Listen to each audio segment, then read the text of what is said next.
AgoristHosting.com is the only one that hasn't broken my heart. Agorist Hosting's uptime and service is stellar, and their DDoS mitigation is the best I've seen. That's important because if you tell the truth in this world, you'll ruffle feathers. And some people will try dirty tricks to silence your voice. No matter what the haters hit us with, Agorist Hosting keeps our websites online.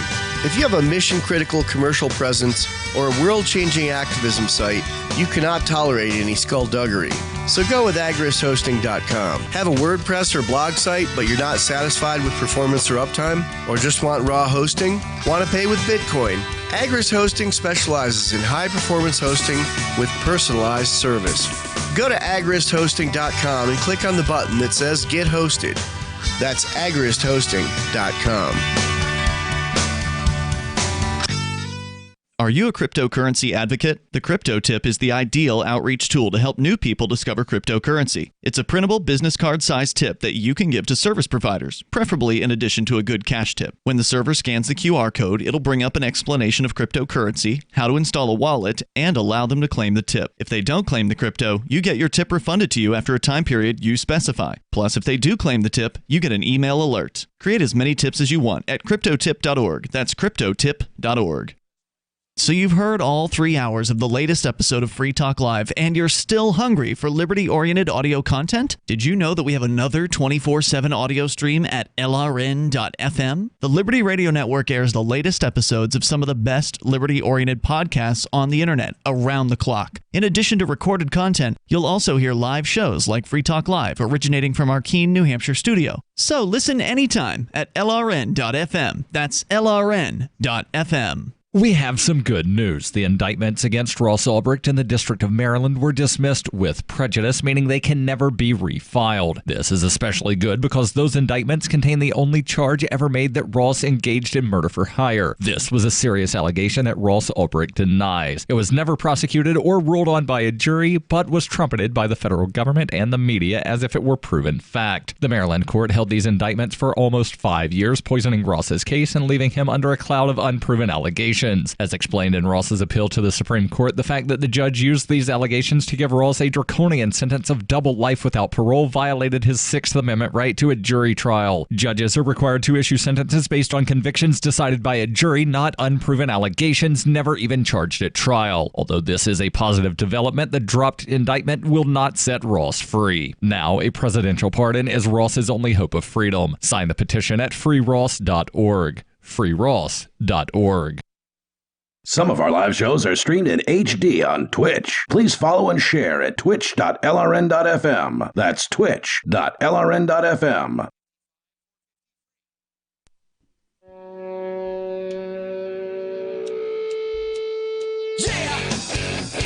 It's Free Talk Live. You bring up what you want here on the live Sunday edition of the program. You can dial in toll-free at 855-450-FREE, like freedom. That's 855-450-3733. We've got the Discord call-in line rooms over at discord.lrn.fm. Jump into one of those if you want to sound great on the air with us. Tonight, it's Ian, Richie Rich, and Melanie. Communities issue their own currency backed by Intercoin.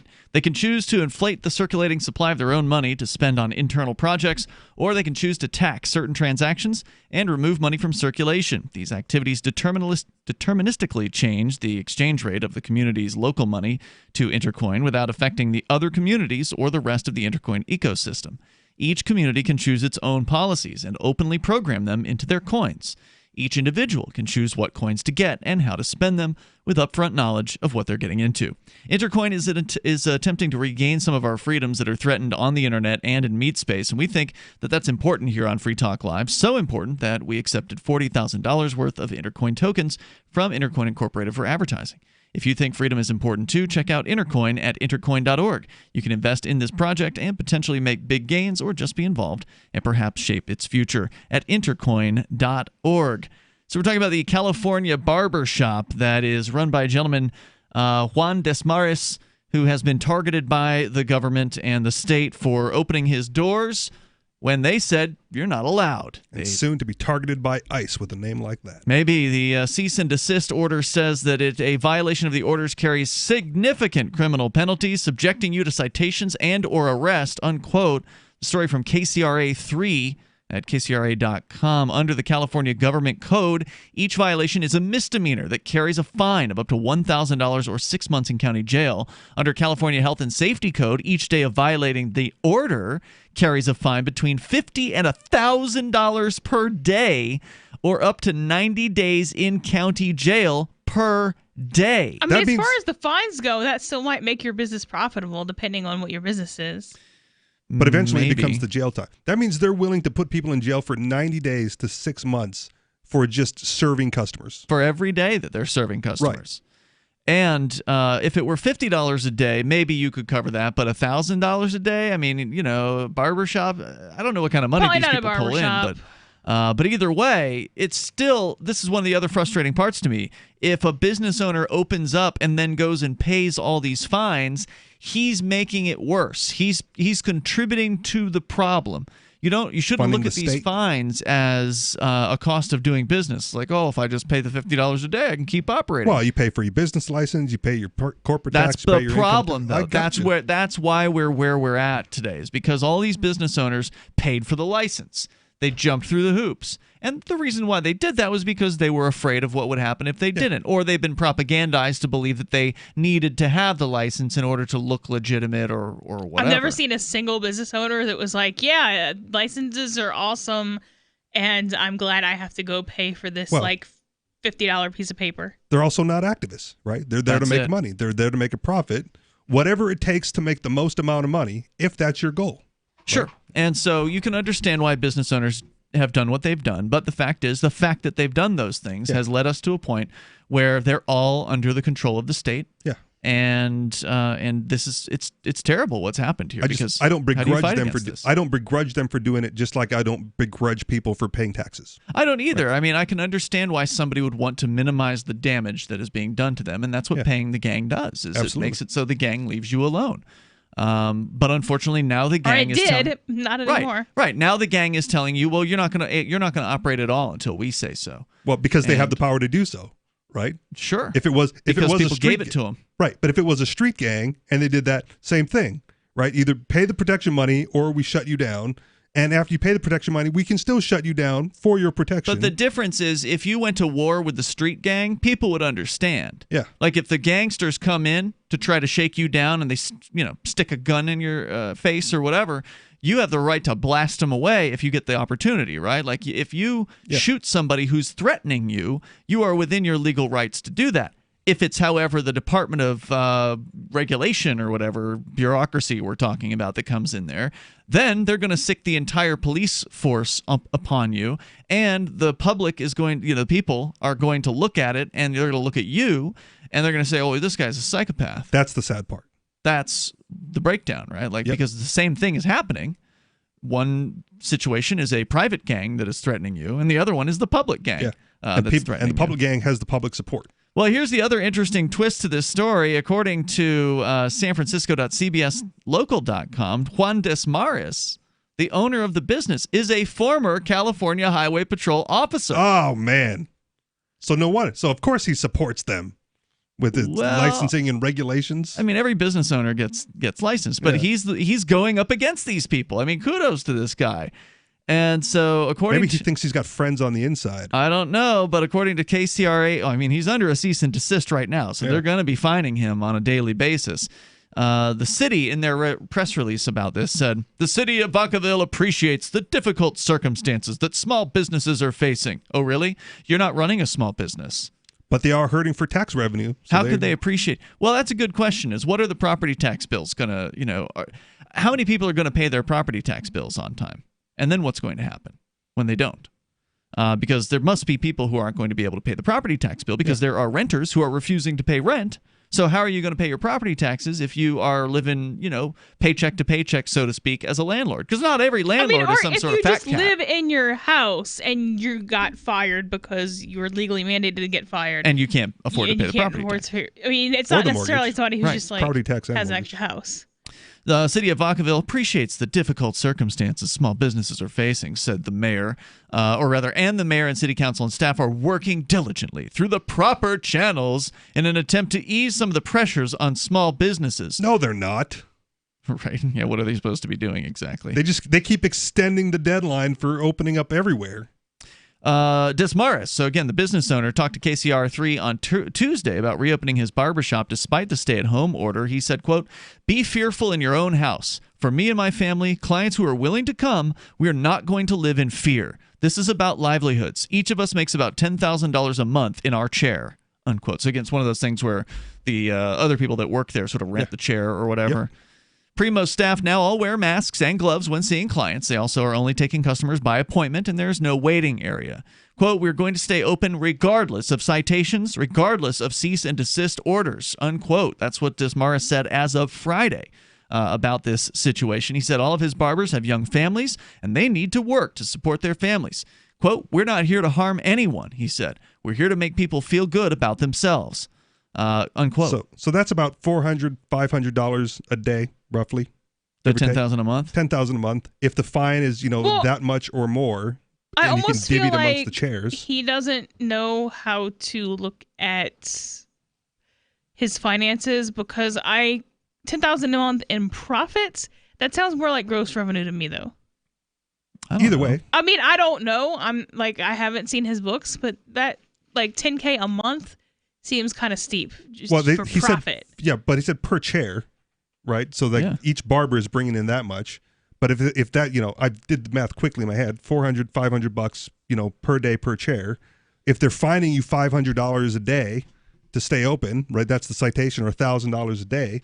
Then the fine is more than you're making for that chair.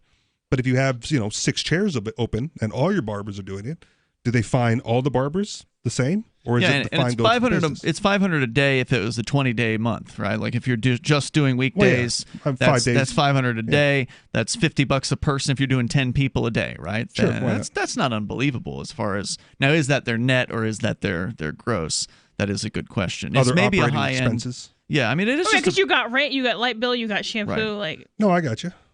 Well, anyway, going on here, city spokesbureaucrat Mark Mazzaffaro says any small businesses having difficulty should contact the Vacaville Economic Development Department. He said, quote, "We understand things are tough, but we also want to keep our residents safe and healthy. That's our priority, whether it's COVID-19 or any other day of the week." Well, what's that supposed to do? Contact the Economic Development Department? What are they going to do? What are they going to do? They're soliciting hate mail. That's really weird. Yeah.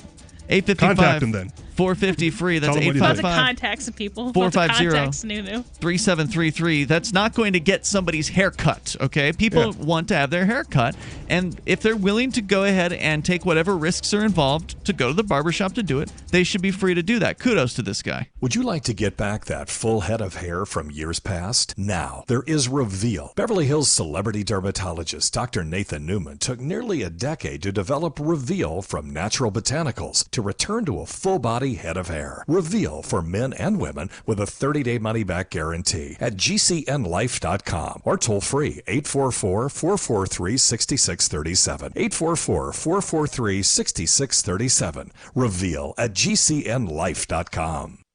Attention gardeners, if you need to grow nutritionally dense vegetables or medicinal herbs this year, listen, because a bioactive superfood for plants is now available. This all-natural superfood for plants is so effective at producing maximum plant growth in minimum time that it almost forces plants to grow, even under the worst light and soil conditions. It's called Proto-Grow, and it's truly remarkable. Vegetables grow faster and contain more bioavailable vitamins and trace minerals. Plants that rarely bloom will flower constantly. Sickly plants become vibrantly alive. Medicinal herbs become super potent. Flowers become more vivid right before your very eyes. Proto-Grow also improves the taste quality of all your garden vegetables. That's because it's more than just an all-natural superfood for plants. It's a proprietary blend of bioactive sea nutrients that contain the basic building blocks of life itself, which is why Proto-Grow even renews your garden by increasing the microorganisms in the soil. Learn more at growlikecrazy.com. That's growlikecrazy.com. Get special pricing for network listeners right now at growlikecrazy.com. Are you afraid to go to the mailbox because of letter after letter from the IRS? Are they stacking on more and more penalties and interest? By now, you know the problem won't go away on its own. Don't let the IRS chase you to your grave with penalties and interest and liens and levies. You need real help now. I'm Dan Pilla. I wrote the book on tax debt settlement, and I help thousands of people solve tax problems they thought couldn't be solved. I can help you too. Call 800-34-NO-TAX or go to my website, danpilla.com. That's danpilla.com. danpilla.com. In an unsettling video released over the web this week, Buddhist extremist cell Kamathana vowed to unleash a massive wave of serenity and nirvana all across the West. Members of the group threatened to implement such severe measures as tranquil chanting, meditation sessions, and eye-opening koans, and assured U.S. leaders of the group's absolute commitment to engulfing Americans in complete and unyielding enlightenment. Here now is a clip from the video. We will not cease until every city, from New York to London, succumbs to a state of spiritual harmony. Prepare yourself. Sources confirm that the Pentagon responded to the film by ordering immediate tactical bombings throughout Tibet. And in tech news, the inventor of the Gromdar says he's determined to put a Gromdar in every American home. In other news, a woman who had almost formed a healthy sense of self joins social media, and an area man can remember exactly where he was and what he was doing when he assassinated John F. Kennedy. This is the Onion News Network. If you want to know the latest about Free Talk Live before we go on the air, all you need to decide is how you want it delivered. It's your choice. Visit news.freetalklive.com to receive our usually weekly news updates by email. Plus, we have a Twitter account at twitter.freetalklive.com, and you can follow us on the decentralized Mastodon platform at toot.freetalklive.com. So please follow us at toot.freetalklive.com and sign up for our emails at news.freetalklive.com. Do you want more businesses accepting Bitcoin Cash and Dash? Now with AnyPay, you earn passive income for every purchase at those businesses. Finally, a financial incentive to spread Bitcoin Cash and Dash. You made it happen, so you get the rewards. Download the AnyPay Cash Register app and add your cryptocurrency wallet addresses. Then install it at a real-life business and tell us what you did at anypayinc.com. anypayinc.com. Love what we do? Please help support our international satellite channels at patreon.lrn.fm. That's patreon.lrn.fm.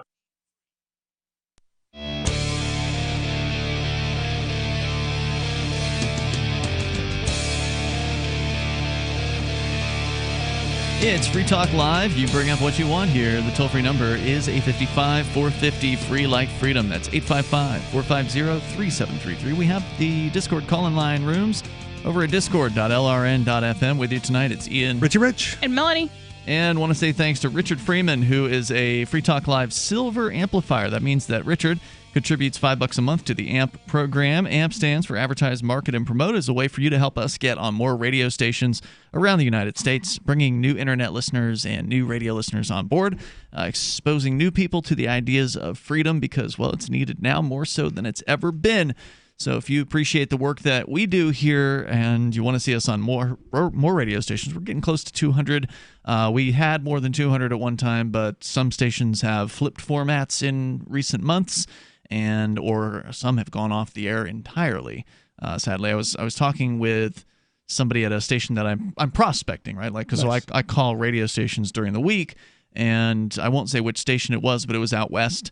And the lady I spoke with said she was depressed because no one wants to advertise, and the radio business is built on an advertising model. And in this economic downturn, which has been forced upon us by the government, why would you want to advertise your business if people can't come there?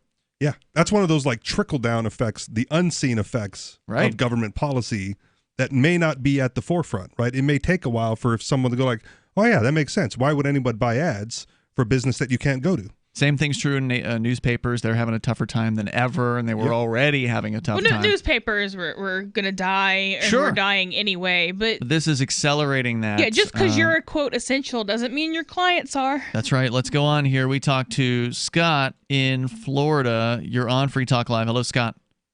Good evening, Ian, Richie, Rich, and Melanie. It's Scott the Bigot. Right. What's on your mind tonight? Well, I'm very happy. Usually I'm not happy, but I'm happy, very pleased, because before this year is out, 2020, no question, not maybe, if absolutely positively, America, this rotten regime is going to collapse. Because I'll tell you why. The American people, when their meager, measly $1,200 stimulus checks are gobbled up, their unemployment benefits are gobbled up. They have no money.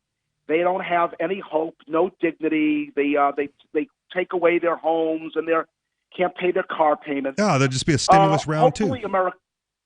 hopefully America will take to the streets and there will be a revolution, riot, insurrection, whatever you call it. And hopefully this horrible, rotten, Zionist-occupied government, or ZOG, will be overthrown. And it deserves to be overthrown. Well, every state deserves to be overthrown. Yeah. Now, what you want to see, though, replace it? Like what sort of system or structure or strongman or whatever? What do you, what's your ideal circumstance? This is my ideal. This would be my ideal.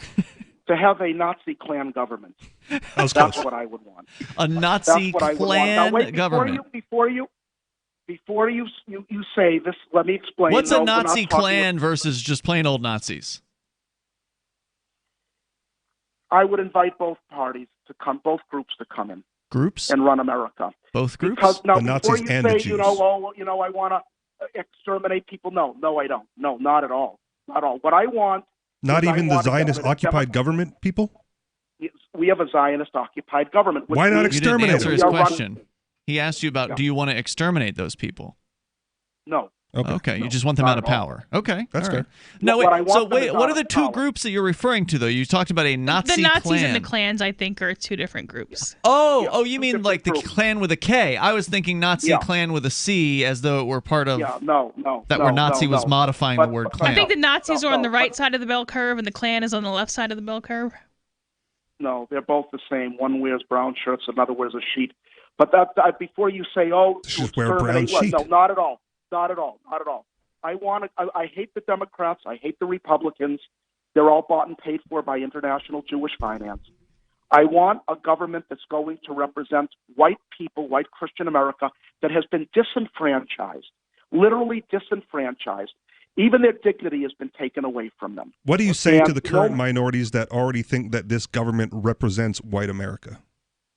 Say that again? What do you say to the minority groups currently in existence that already are making the claim that this government overrepresents white America? This government represents itself. It doesn't represent any regular. Well, I'll answer that question. Yeah. Donald Trump represents wealthy white Christians. Perfect. Right? Isn't that what you want? What's that? Isn't that good for you? No. No. I don't want trillions to go to Wall Street and big bankers. I want the money to go to the poor farmer, a poor man who's a mechanic. I want the Mexicans picking the fruit out in the field. So you want welfare? You want subsidies? What are you saying? No, this is what I want. I want an America where people have manufacturing jobs. We have no manufacturing in this country, where they can make a decent wage. First of all, the minimum wage has to be. Every American should get at least $15 to $20 an hour as a living wage. Now, is that a Nazi? It's not going to mean anything once the inflation from that kicks in. Okay, but is that a Nazi viewpoint? I mean, the living wage, is that typically like a Nazi talking point?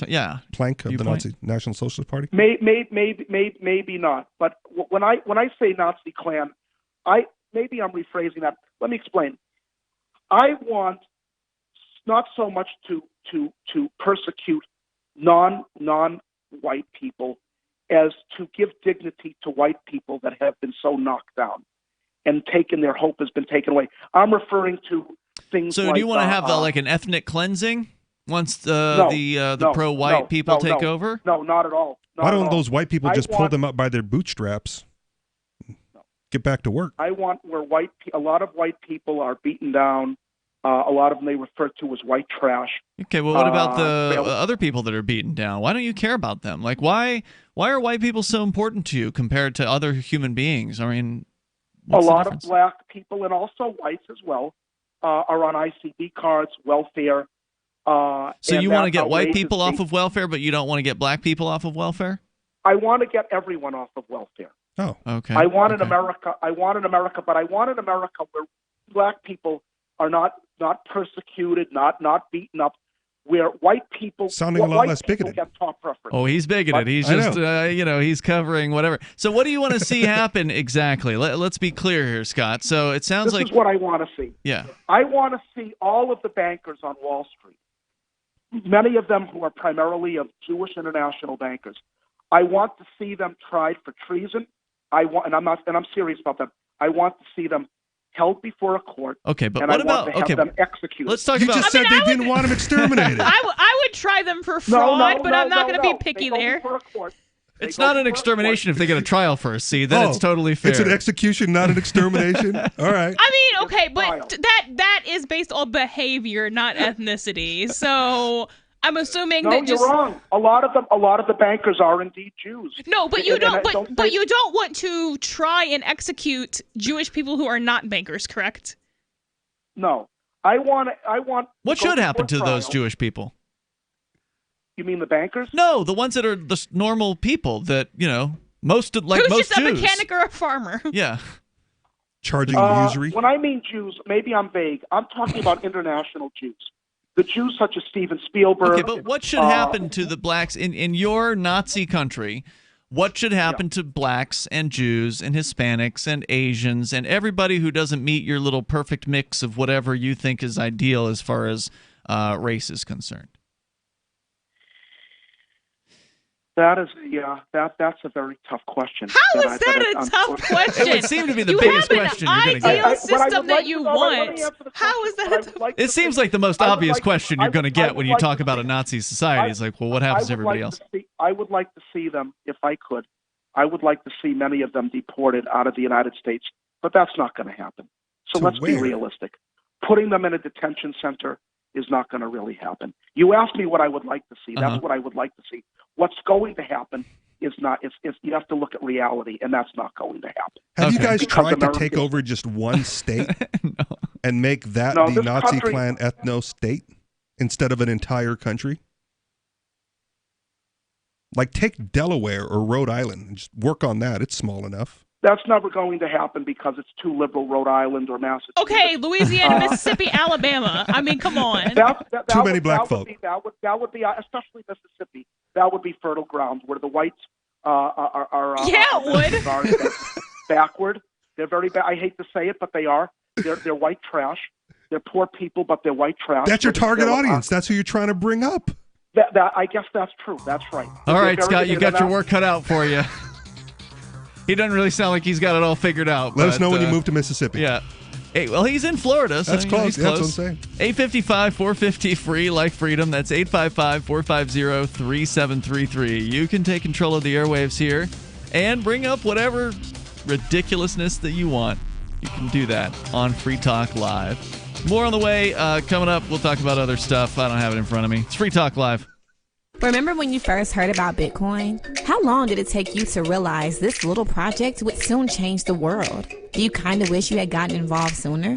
Well, now is your chance to be a part of the next revolution in money. Intercoin is working to finally make crypto go mainstream. It's designed to be scalable enough to support everyday payments and even elections without the state. Bitcoin was originally supposed to be a peer-to-peer cash system, the way we would all pay one another without having to trust any third party. But instead, over time, it mostly became a store of value. That's because every 10 minutes, the Bitcoin network must put all transactions into a block, and that block can only hold so much. If crypto is to become mainstream, for people to use it for everyday payments, we need a new architecture, one that is as secure as Bitcoin while being far more scalable. Check out intercoin.org to find out more and maybe pick up some of those coins for yourself.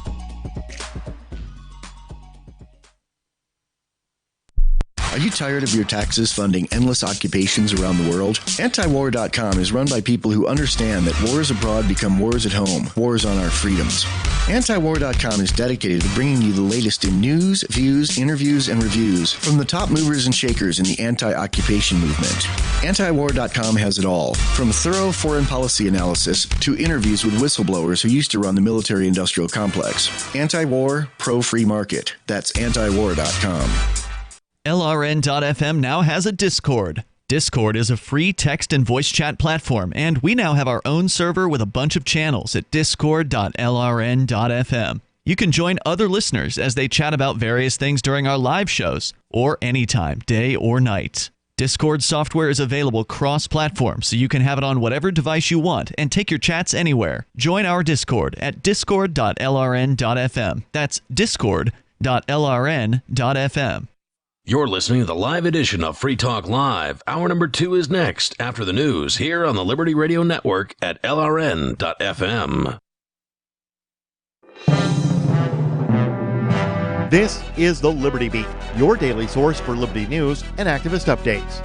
Produced in partnership with the SNLS Network and listeners like you. Online at snlsnetwork.com. I'm Mick Murrow with your latest edition of the Liberty Beat. Gold is trading at $1,720, silver at $15.44, and Bitcoin is trading around $8,880. Today's gold, silver, and Bitcoin prices are brought to you by Brave Botanicals. High-quality kratom and CBD at reasonable prices with excellent customer service. Brave Botanicals is activist-owned and mission-driven.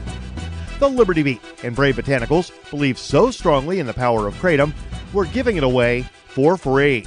Just go to libertybeat.news/freekratom. This is the Liberty Beat at snlsnetwork.com. In the news, as COVID-19 rips through the United States, a record 26.5 million Americans have filed for jobless benefits since mid-March alone. Numbers not seen since the height of the Great Depression. Mid-press news reports that tens of millions have been laid off, furloughed, or seen business dry up in a matter of weeks.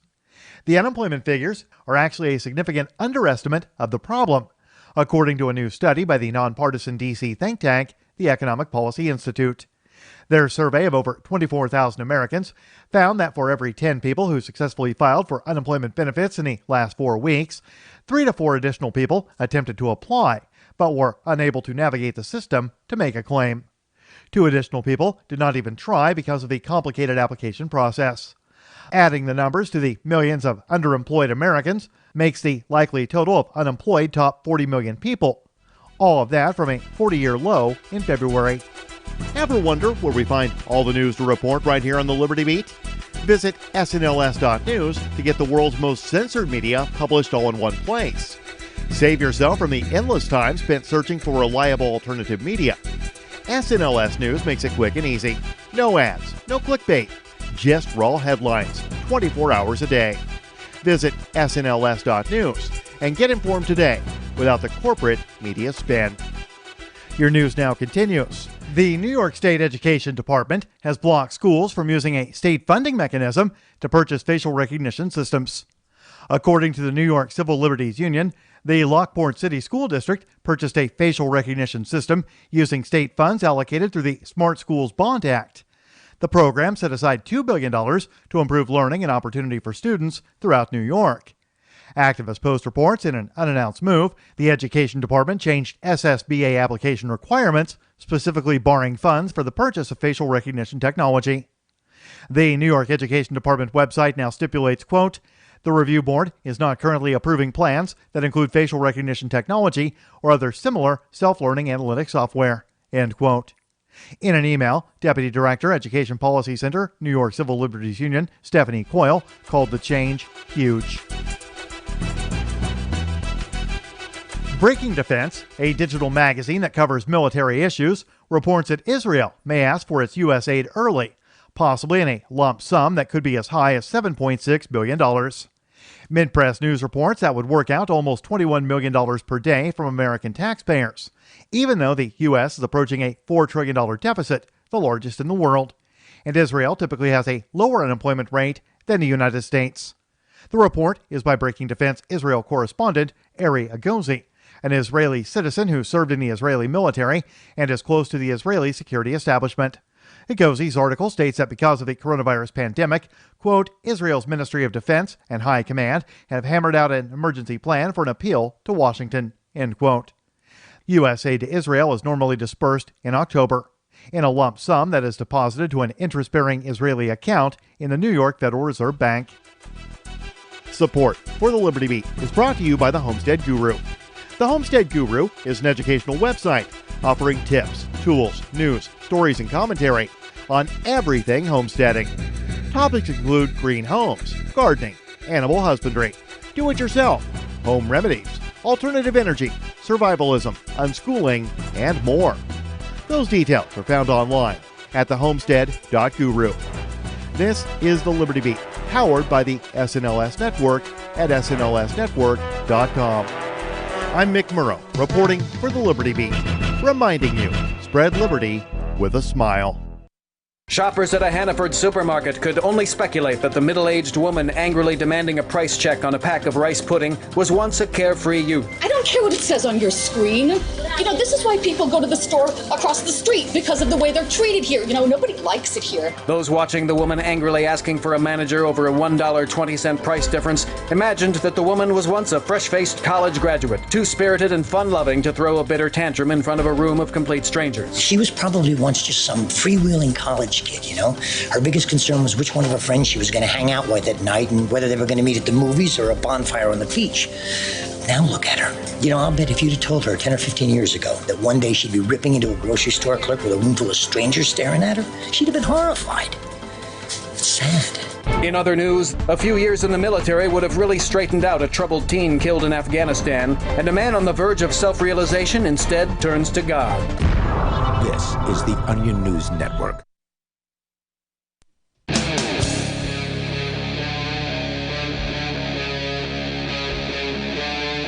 Free Talk Live.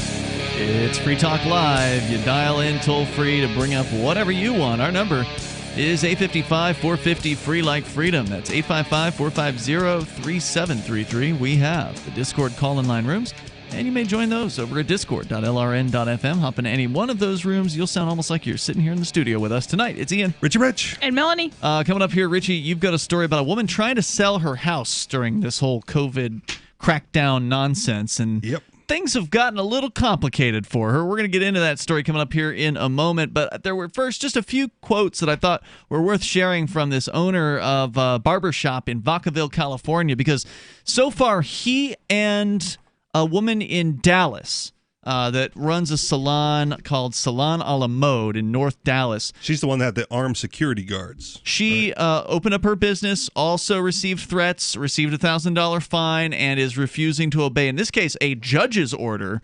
So a man in a robe issued an order to her to say, you need to close. Because that carries more weight when you're protesting. Well, it carries more weight as far as potential penalty, because when you violate a judge's order, it's considered contempt of court. And what contempt of court is, and Melanie, correct me if I'm wrong on this, because there's different types. There's criminal contempt of court, there's direct criminal contempt and indirect criminal contempt. And so this would be, I believe, indirect. Is it civil contempt because it's not a criminal case? Well, no, it's still a crime, so she still could.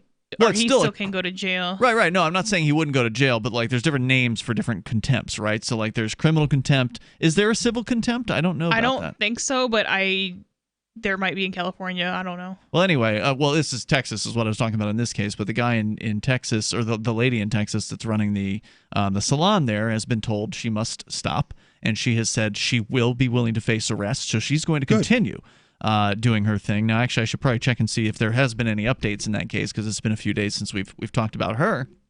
I guess my point is, she's already protesting.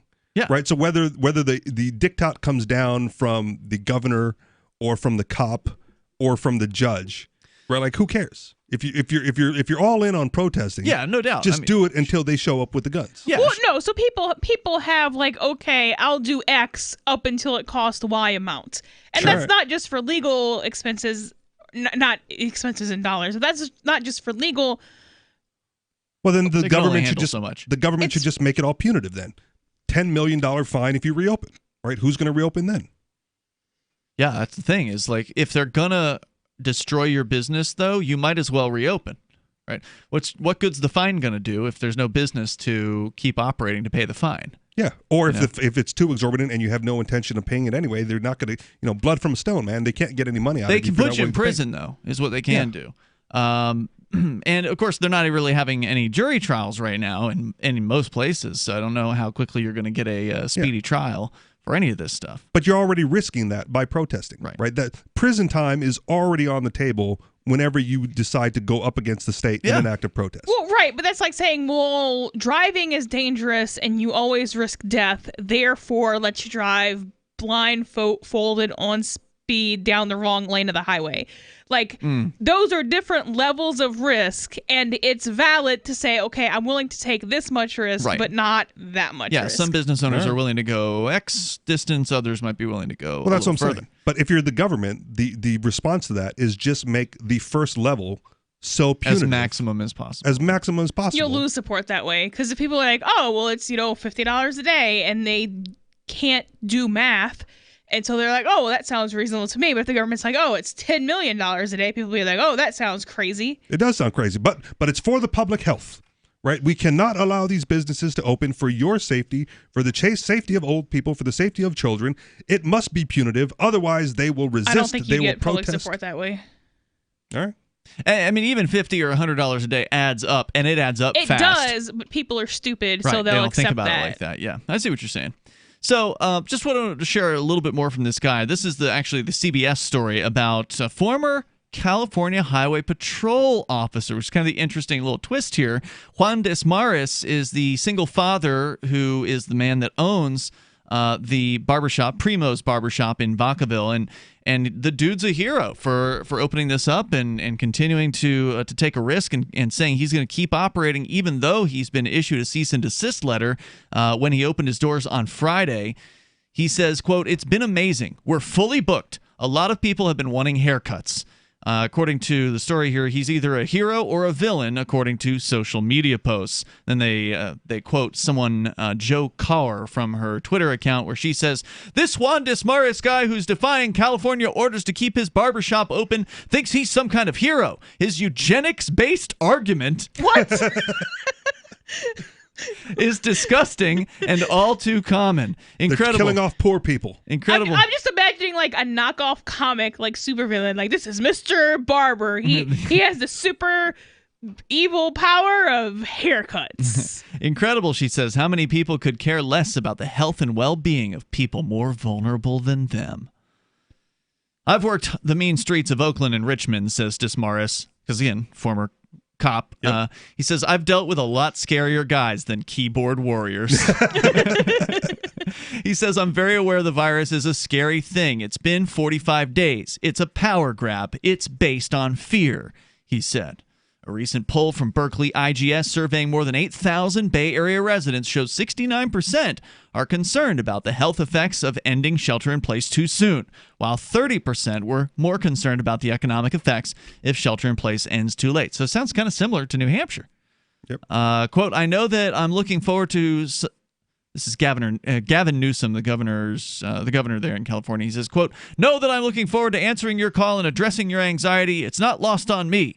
I presume he's speaking about the business owner. Desmares said, "I'd like to tell Governor Newsom that you've had 45 days to get things squared away. It's time to open up our state and the economy." The former California Highway Patrol officer says 4 of his employees are now back to work. He says he still has faith in leaders trying to open the economy while defying the stay-at-home order.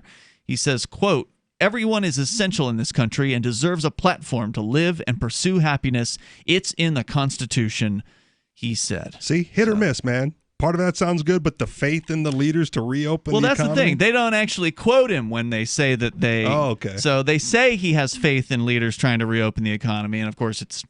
Please stop calling politicians leaders. They are not leaders. They are despots. They're criminals. They are wannabe rulers and actual rulers and kings and such, but they are not... They shouldn't be your leaders because they're not trustworthy. They're liars, and they are just awful people all around. And they're way underqualified to run an entire economy. Right. If they were good at leading, they would go start a business and show people how to run a business and open their business. This guy's a leader. Desmares is a leader. He literally is leading by going and putting himself on the line and his business on the line by reopening his doors. So kudos to him for doing that. That's the story. Let's change gears and go all the way over to Florida, Richie Rich, where you got in Miami a lady who's been trying to sell her house, but there's a woman living there illegally. Who's not the owner. Right. A South Florida homeowner was threatened with arrest after trying to force strangers out of a house that she owns. My God. It is an extremely tough situation for Patricia Guerrero, as court time is limited and evictions are not being enforced due to the coronavirus crisis. She told Local 10 News' Jeff Weinzier that the house absolutely belongs to her and that she has not authorized anyone to live there. Quote, "It is shocking," Guerrero said. "I have never expected this to be even possible. It never crossed my mind, and I want the public to know." According to property records, Guerrero bought the house for $172,000 in 2018. Cheap. Yeah, not bad. This is Miami? That's what it says. Wow, okay. Well, we haven't seen the house. Yeah. True. She fixed it up and briefly rented it out, but decided to sell the home. With the buyer in place, money was already in escrow. Oh, no. What Guerrero didn't know is that someone had already moved into the home, a woman and her family. Someone is just there with a fake lease, she said. She refuses to leave the house. Guerrero did call the police, but said the police hands are tied today because the moratorium says they cannot evict anyone. Wow. And those usually are that broad. It's like no evictions. It's not no evictions for non-payment. No evictions. Period. No matter what they do. No matter what kind of damage they might be causing, because these people aren't under a real lease, apparently. At least that's what she's claiming. Well, she's the owner. She would know. Well, yeah, that's... Maybe they're telling the truth and there was a falling out. I don't know. There's more coming up here. 855 450 free, like freedom. The next generation wallet is coming from Divvy. In just a few taps, you'll be able to send, earn, spend, and exchange digital money in seconds. Send money around the globe with only a swipe. Instantly exchange between Divvy, Bitcoin, and fiat right in the mobile app and withdraw directly to your bank account. Divvy already offers the first one-tap solution for earning passive income with crypto. Multi-tiered masternodes allow everyone to partake in the network. Visit DivvyProject.org. DivvyProject.org. Free Talk Live is now on more than 200 radio stations nationwide. We've had more than 18 million podcast downloads, and we claim millions of listens a month. We're a multimedia ad venue with print, email, web, and terrestrial radio marketing platforms. We strive to have ad packages that cater to advertisers big and small. Contact me today at marketfreetalklive.com to see what we can do for you. Marketfreetalklive.com. If you're a local advertiser, contact this station. But if you can service a national audience, contact me, marketfreetalklive.com. We have a 12-year-old German Shepherd named Sophie, and she became overweight, stinky, greasy coat, and lifeless almost. Then about 4 years ago, we found out she had several vertebrae fused together. She was unable to walk. The vet told us Sophie was going to have to be euthanized. I thought, I've got to do something. DINOVITE.com. I remember Sophie starting the Dinovite, and she from day one has loved it. She is no longer stinky. She is full of life. Dinovite healed Sophie. Dinovite is nutrition. I truly recommend that people not wait until the vet recommends euthanasia. You have to get them on Dinovite right away while they're healthy. Dinovite for life. You won't believe how happy your dog will be. I get my Dinovite from DINOVITE.com. A congressman recently revealed that legislation totaling 2,900 pages and involving more than $1 trillion was available to members of Congress for less than 48 hours to study and consider. That's over 60 pages of legislation per hour. Do you think anyone read the entire bill? I'm Jim Babka with DownsizeDC.org. Consider a proposal buried in a 3,200-page, $388 billion bill, which would have empowered committee chairmen or their agents to examine Americans' tax returns. When this horrible provision came to light, no one claimed to know how it got into the bill. One congressman questioned said, "I didn't write it, I didn't approve it, I wasn't even consulted."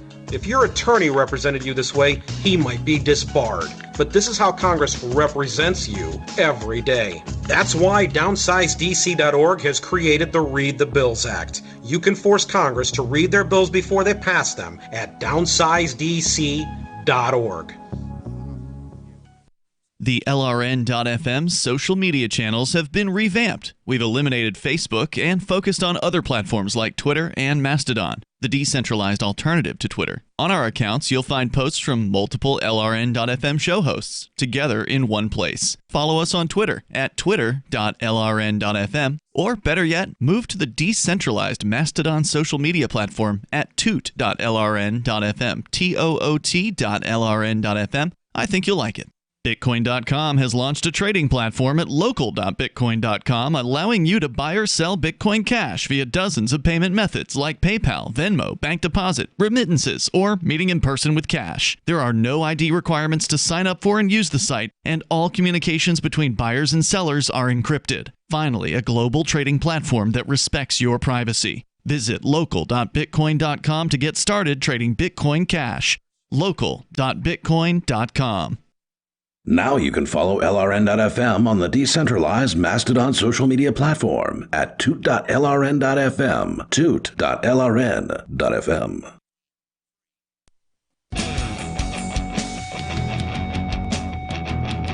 It's Free Talk Live. You bring up what you want here. The toll-free number is 855-450-FREE. What happens when you've got a home for rent, but then people just move in who you don't know who they are, and they claim they've got a lease? Squatters' rights. Squatters' rights, which is a thing in a lot of places, as I understand it.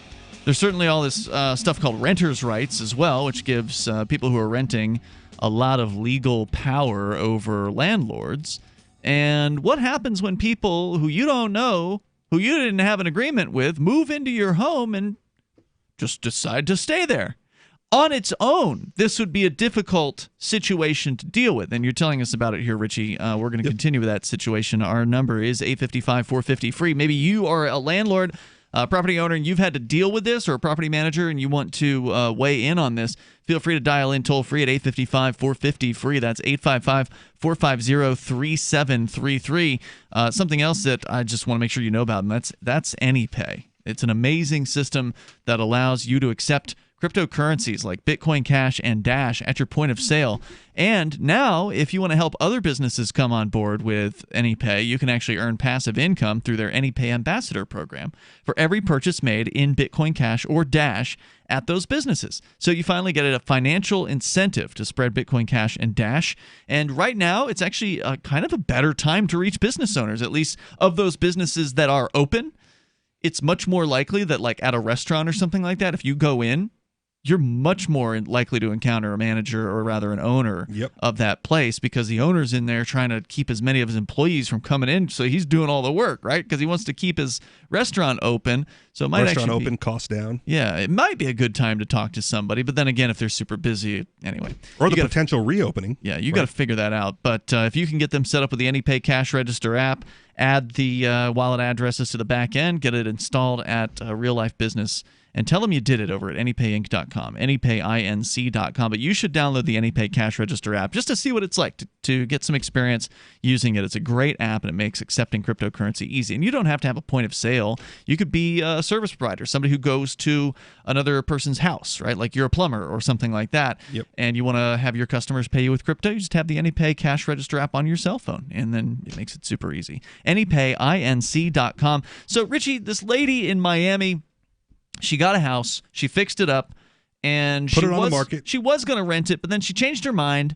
Well, she briefly rented it out, and then decided to sell. And so I don't know if this story gets into any detail on how these people ended up inside this home. Did they get a copy of the key from the previous renter? Was the door just unlocked and they just went on inside? Or windows are made of glass. Did they actually break in, right? So, like, what are the details here? Do you know? It gets into it a little bit, not as specific as you'd probably like. Weisner approached the woman living in the home, but she refused to speak and even called the city of Miami police. The woman, the fake tenant called the police on the owner? Right. The squatter, the whatever you want to call it. And it'll get into the article, but she claims to be paying rent to a landlord of some kind. So she's got this lease from somebody, whatever. The woman, who Local 10 believes, that's the where the article's out of, believes name is Ederline, refused to show Guerrero her lease. So she claims she has to have lease, one, but she won't provide it. Okay. I'm stuck with a moratorium that includes squatters, includes fake leases, includes anything, said Guerrero. She said she's been to the home many times trying to negotiate with the woman to leave, but Enderlin wound up calling the police on her. Wow. And this is Guerrero again. I was told by the police officer in the matter that even if I sit in front of the house in the street, I was harassing her and they were going to take me to jail, and they showed me the handcuffs. So she's the the alleged owner of the home, and they're nobody's disputing ownership. Right. and it is in her name, so she is the owner. Right. She just doesn't control the thing that she owns, which, of course, ownership is really all about whether you can control a thing or not. And in this case... No, it's not, because then just robbers own things. For the short period of time that they have it, yeah, they're in control of it. Well, generally, if you want to say you own a thing, proving that you can control that thing suggests that your ownership claim is valid, right? In this case, she has legal ownership of it, but she doesn't actually have control over the property. It's completely out of her control. These squatters have control, physical control of the property, and the state is leaning on the squatter's side. Yes.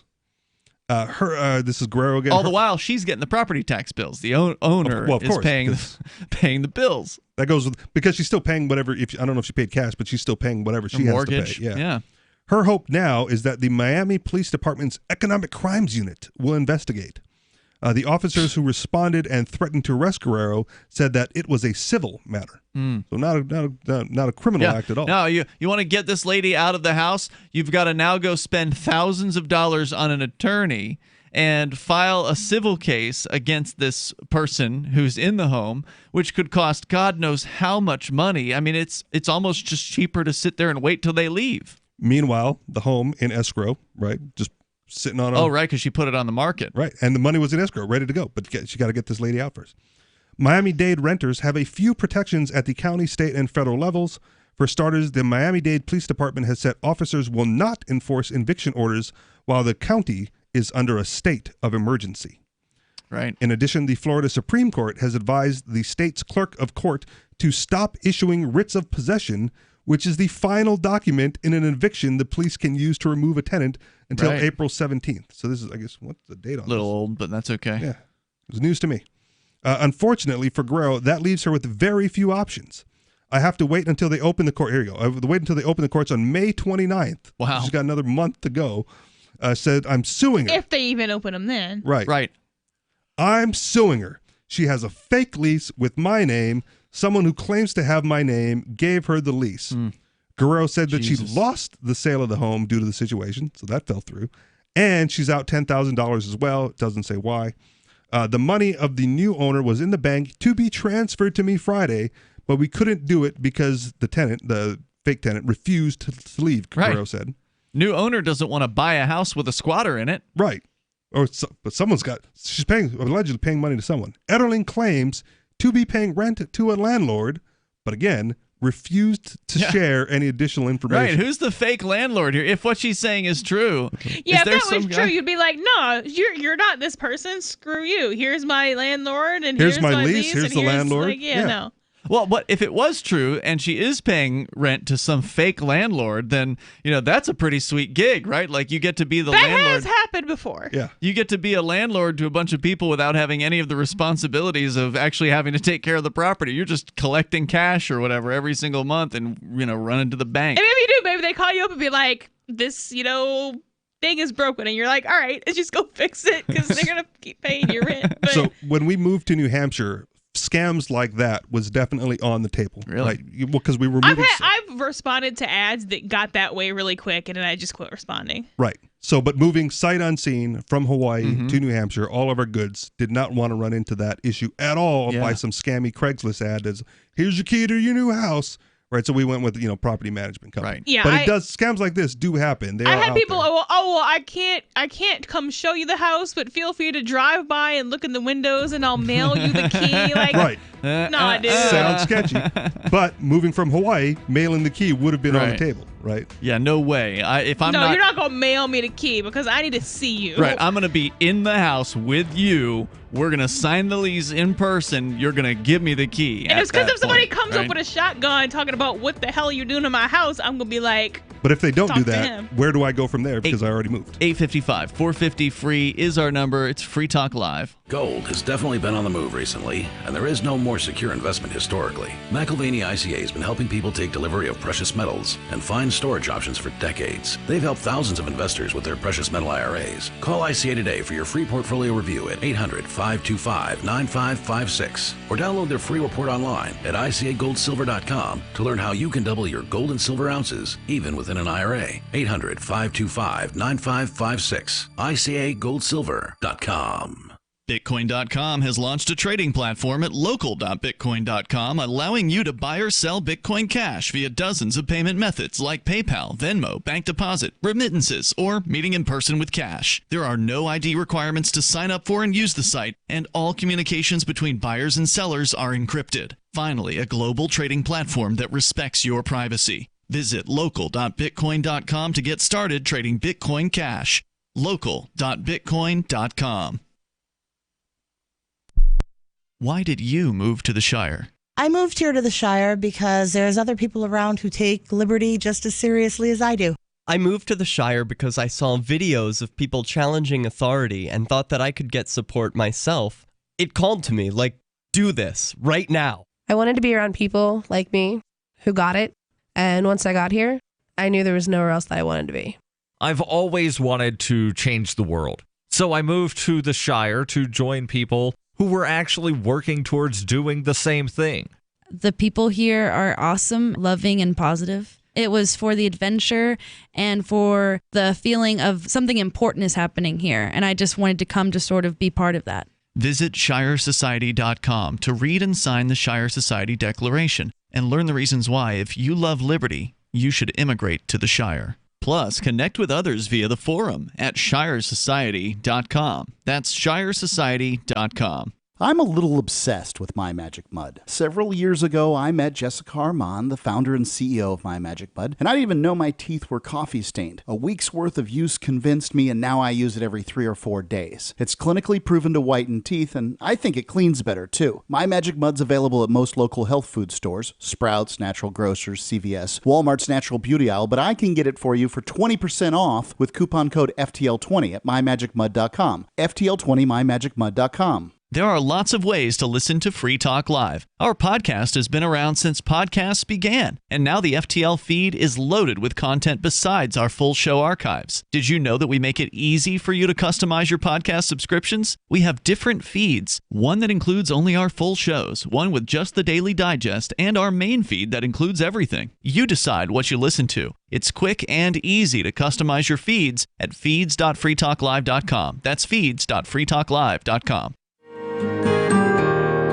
So the protection of life, liberty, and property is what the Free State Project is all about. But it's an effort to move 20,000 people who understand. It's about demonstrating to the entire country that, yeah, we can have a free market, a truly free market. Making it just a freer, great place to live. It's the world's largest voluntarist libertarian community, and it's only getting bigger. That's amazing, to be able to move to a place where other people passionately believe in being free and independent. What the Free State Project is managing to do, though, is to put their money where their mouth is. It's physically getting up across the country and saying, let's go someplace and let's demonstrate the power of these ideas. There's a lot of kind of philosophy that surrounds liberty. There's a lot of thinking about it and talking about it. But here in New Hampshire, people are doing it. 101 Reasons Liberty Lives in New Hampshire, a documentary by Free State Project Early Movers. Watch it free at 101reasonsfilm.com. 101reasonsfilm.com. This is the Liberty Radio Network, broadcasting the latest liberty-oriented audio content 24 hours a day at LRN.FM.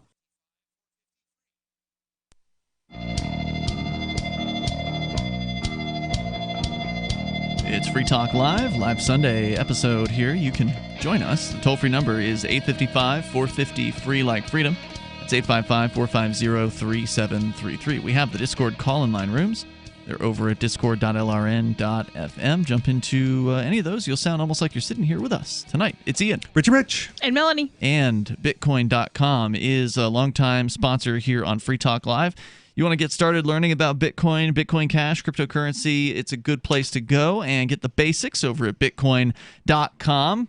And now's a great time to do that. Now, a lot of people have a whole lot more time on their hands. So if you find yourself looking to, maybe learn something new, this is a good thing to get into because cryptocurrency, in my opinion, isn't going anywhere. It is likely only going to become more relevant to our lives over time. Yep. Now, whether that's going to be Bitcoin or Bitcoin Cash or one of the myriad of other choices out there or something we haven't even seen yet, I don't know. I can't predict the future. Somebody emailed me recently and was asking, he wants to buy $500 worth of Bitcoin or Bitcoin Cash, but he's not sure which one that he should get, and he wanted my advice. And I'm like, well, I don't give advice. I don't know what's going to happen.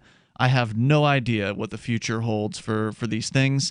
So I can't tell you to do that. I said, though, to him, like, well, maybe you want to diversify a little bit, and maybe you want to do both. I don't know. So I will give advice. Yeah. When it comes to people that new, I say just get Bitcoin. Okay. Start there. It's it's got the first mover advantage. It's the most well established. It may not give you the largest returns, but it's got the biggest community support, right? I mean, it seems like a safe thing to do, but and again, Bitcoin, the network fees hit $5 for the next block over this last few days. It was $2 for the second block, and then what I mean by that is you have to pay a fee when you're into cryptocurrency to send to another person. So if I wanted to send you $5 worth of Bitcoin, it may cost me $5 if I want to get it delivered immediately, right? Understood. Like within the next 10 minutes, basically.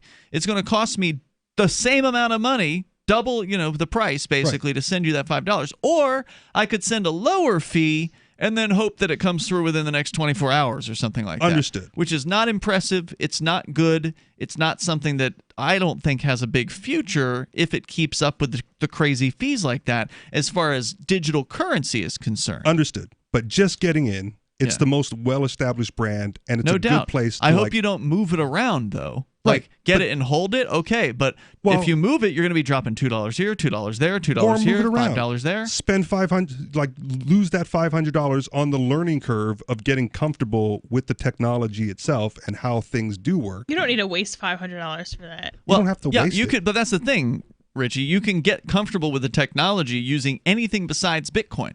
You can use Bitcoin Cash, you can use Dash, you can use Monero, you can use all kinds of other cryptocurrencies that will teach you the learning curve of how to receive, how to send, how to store, how to do all these things for a fraction of a fraction the community's of the network not as large. Of the network fees. Well, what does that even mean? Like you don't need a community. The most used crypto, in my experience, in real life, is Bitcoin Cash, and I'm not aware of anybody that what are you going to get from having Bitcoin Core as far as support or teaching that you're not going to get from having Bitcoin Cash? Again, if you have questions, right, the internet is loaded with people who are into Bitcoin Core. All of these things have communities. But from a user standpoint, the answers are going to be the same. They're going to be very similar. And a lot of these other coins, and I'm not saying I have a favorite. I don't. Yeah. Okay. I use whatever works. Right. And in my opinion, Bitcoin, the original, doesn't work particularly well for being used. Now, if what you're saying is having a larger community is somehow beneficial, I don't know if I agree, because all of these other coins that are at least in the top 20, right, like the top 50 coins or whatever, they all have a dedicated community of people who are, in most cases, more than happy to help a newbie who shows up on a Discord or a Reddit or something like that. You show up in the Monero Reddit. And I'm not saying don't diversify. I'm saying when you're first getting in, right, just start small. What I tell my friends is, don't even look at the other coins yet. Yeah. Just get some Bitcoin. Get comfortable with that, right? Doing the trades. Okay, you spend $5 on a transaction. All right, it's a $5 learning curve, right? Who cares? But why? That I care, because that's $5 that you could have spent on eating something. You could have spent that $5 on anything else. Instead, it's just getting gobbled up by the network fees. Yeah. It's going to miners. It's not actually doing anything. It's not that like helps you're kind of making it sound like a complicated learning process, and it absolutely isn't. If you're a user, right? It's easy to learn how to. If you want to mine it, maybe that's an issue. But or if you're going to get onto the exchanges and trade it, right? Then you're inundated with how many dozens of other coins that you can potentially trade with. Mm-hmm. No, just get to that point. But don't go straight to that point, trying to figure out which of the top 20 is going to give you the biggest return.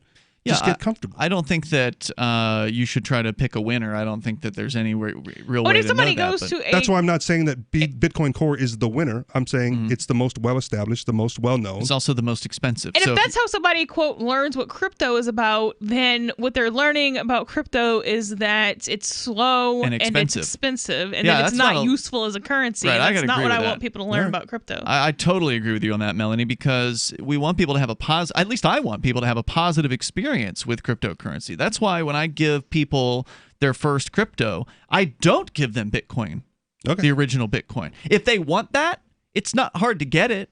You can just go and exchange any other crypto for Bitcoin because Bitcoin is the biggest. It's the most liquid. It's the one that everyone's willing to trade for pretty much anything. I don't know if I agree that it's the most liquid. Okay. There's an S ton of it on every exchange with, if you want to trade out of a thing that you have, somebody is likely willing to give you Bitcoin for it. But not Bitcoin Cash? Maybe not. Not as much. I mean, the Bitcoin Cash and Monero volumes. I've never day traded crypto. I don't day trade either. With buying and selling. I don't day trade either. Purchasing things with it and being paid in it. Yeah, what I've done is I've exchanged some things on exchanges, and if an exchange doesn't have a lot of volume in the smaller coins, then the prices are a little bit more volatile in those places. But either way, this doesn't have any effect on a newbie. I got to agree with Melanie here, Richie. If you want somebody to learn the basics, they can learn that with Dash. They can learn it with Bitcoin Cash. They can learn it with Monero. Monero's a little different. It's a privacy coin, so it's not exactly the same experience. But they can learn it with these other coins, and they don't have to pay $5 a ping every single time they want to move their coins around. Okay. So I just look at the $5 as like nominal. Right, well, that's good. Not to everybody. To some people, that's a lot of money. Paying $5 every time I buy something. It's like, okay, pay your rent, $5. Pay your light bill, $5. Right. Go to eat. I went and I bought some delicious yogurt pretzels at the Corner News shop here after I left the social meeting that we had before the show, because we do like a libertarian meetup here every week, and then you guys come too before we do the show. And I went and I bought these things, and they cost me $6. Yeah. The total amount. I paid with Dash, and the amount that I sent in Dash fees was probably, I don't want to say here without actually pulling it up. It's usually less than a cent to send a Dash transaction, and that's also usually true of Bitcoin Cash. Yeah, Bitcoin Cash is nominal. It's like 3 cents on a high day. So for comparison, right, I talked to a dude who traded stocks. He was a day trader in stocks. I said, what would it take to get into that? He said, prepare to lose $20,000 before you make any money. So when you're telling me that it's like, $5, to do a trade, right, in Bitcoin, it's going to cost you $5. Like, all right, it's $5. Who cares? Right? Like that's, Because you wouldn't go to the exchange. First of all, I think he gave you ridiculous advice, but he was successful. If you have a stock exchange where it's, $5 a trade, but there's another stock exchange where it's 2 cents a trade. And you can do the same trading. And it's the same stock. You could buy and sell the same stocks. Let's go to the phones here. I agree with you on that one, Melanie. Let's talk to Steve. He's in South Carolina listening to WTMA. Hey, Steve. Hey. So the gal that's having a problem with the squatters. Yeah. I think she should contact her plumber and her electrician and have them go to the house, which she has the right to get onto, and remove a section of pipe for the plumbing and turn off the breaker and kill the utilities. That would be interesting if the squatter let the plumber or the electrician in. Well, how could they stop her? Well, they threatened her. They called the cops on her. They called the cops on the. But if she's got a driver's license and that's her address, she's allowed to access that. You would think, but there's. Hang on, Steve. If you want to, we can bring you back. It's Free Talk Live. You know what's really smart? Wash your hands frequently, practice social distancing, and stay home if told to do so. You know what's really dumb? To ignore your immune system. Right now, more than ever, your health depends on a strong immune system. The experts at Immunocorp will give you their 7-step guide to immunity for life, free. Why? Because we want you to be smart and healthy. Simply call 800-446-3063 or click immunityforlife.com. Immunocorp has been producing the world's leading immune system products for more than 2 decades. To get your free 7-step guide to immunity for life, call 800-446-3063. 800-446-3063. Be smart. Don't ignore your immune system. Your life depends on it. Call 800-446-3063 or click immunityforlife.com. Immunityforlife.com. Let me ask you something. What are you doing when you put money in a 401k or IRA, or store jumper cables in your vehicle, or purchase health insurance? You're preparing. You're preparing to ensure you have enough money for retirement. You're preparing for when your car battery dies, or to have assistance paying a major unexpected medical bill. That all makes sense. The same goes for building a food storage plan. You're preparing for when emergencies or disasters strike and shelves go empty at your grocery store. The best way to prepare is with My Patriot Supply. They've helped 1 million hardworking Americans become more self-sufficient. My Patriot Supply sells hundreds of items, including dozens of emergency food kits at mypatriotsupply.com. It could be an earthquake, a cyber attack freezing our banking system, or a disaster that shuts down our power grid for weeks. For all these emergencies and more, get your supplies and prepare today at mypatriotsupply.com. No more rushing to find empty store shelves because you're too late. Do it now so you're ready. mypatriotsupply.com. There is no such thing as attention span, according to Jerry Seinfeld, who figures that people have an infinite attention span if you are entertaining them. Hey, he's kept us from channel surfing for several decades, and now he's making more millions as a Las Vegas headliner. With money and attention so scarce now, effective communication skills have never been more important, especially if you're looking for work. So choose every single word as though it was the last word the person you're speaking to will hear. Otherwise, it might be. Avoid redundancies such as added bonus, advance warning, end result, prior history, or personal belongings. And avoid cliches like the plague. Just kidding. For more tips, hit survivalspeech.com. I'm Holland Cook.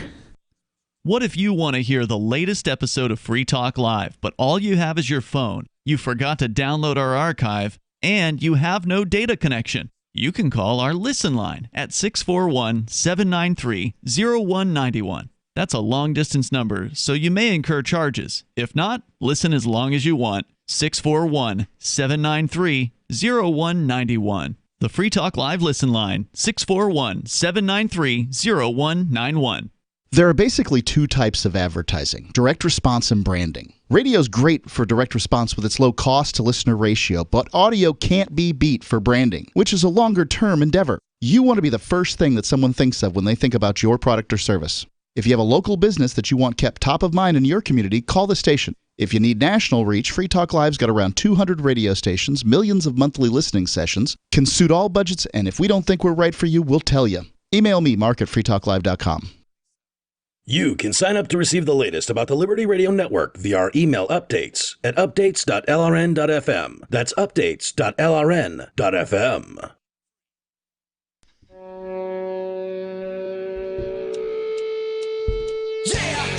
Yep, it's Free Talk Live. You can bring up anything you want here. Live Sunday edition. Take control of the airwaves.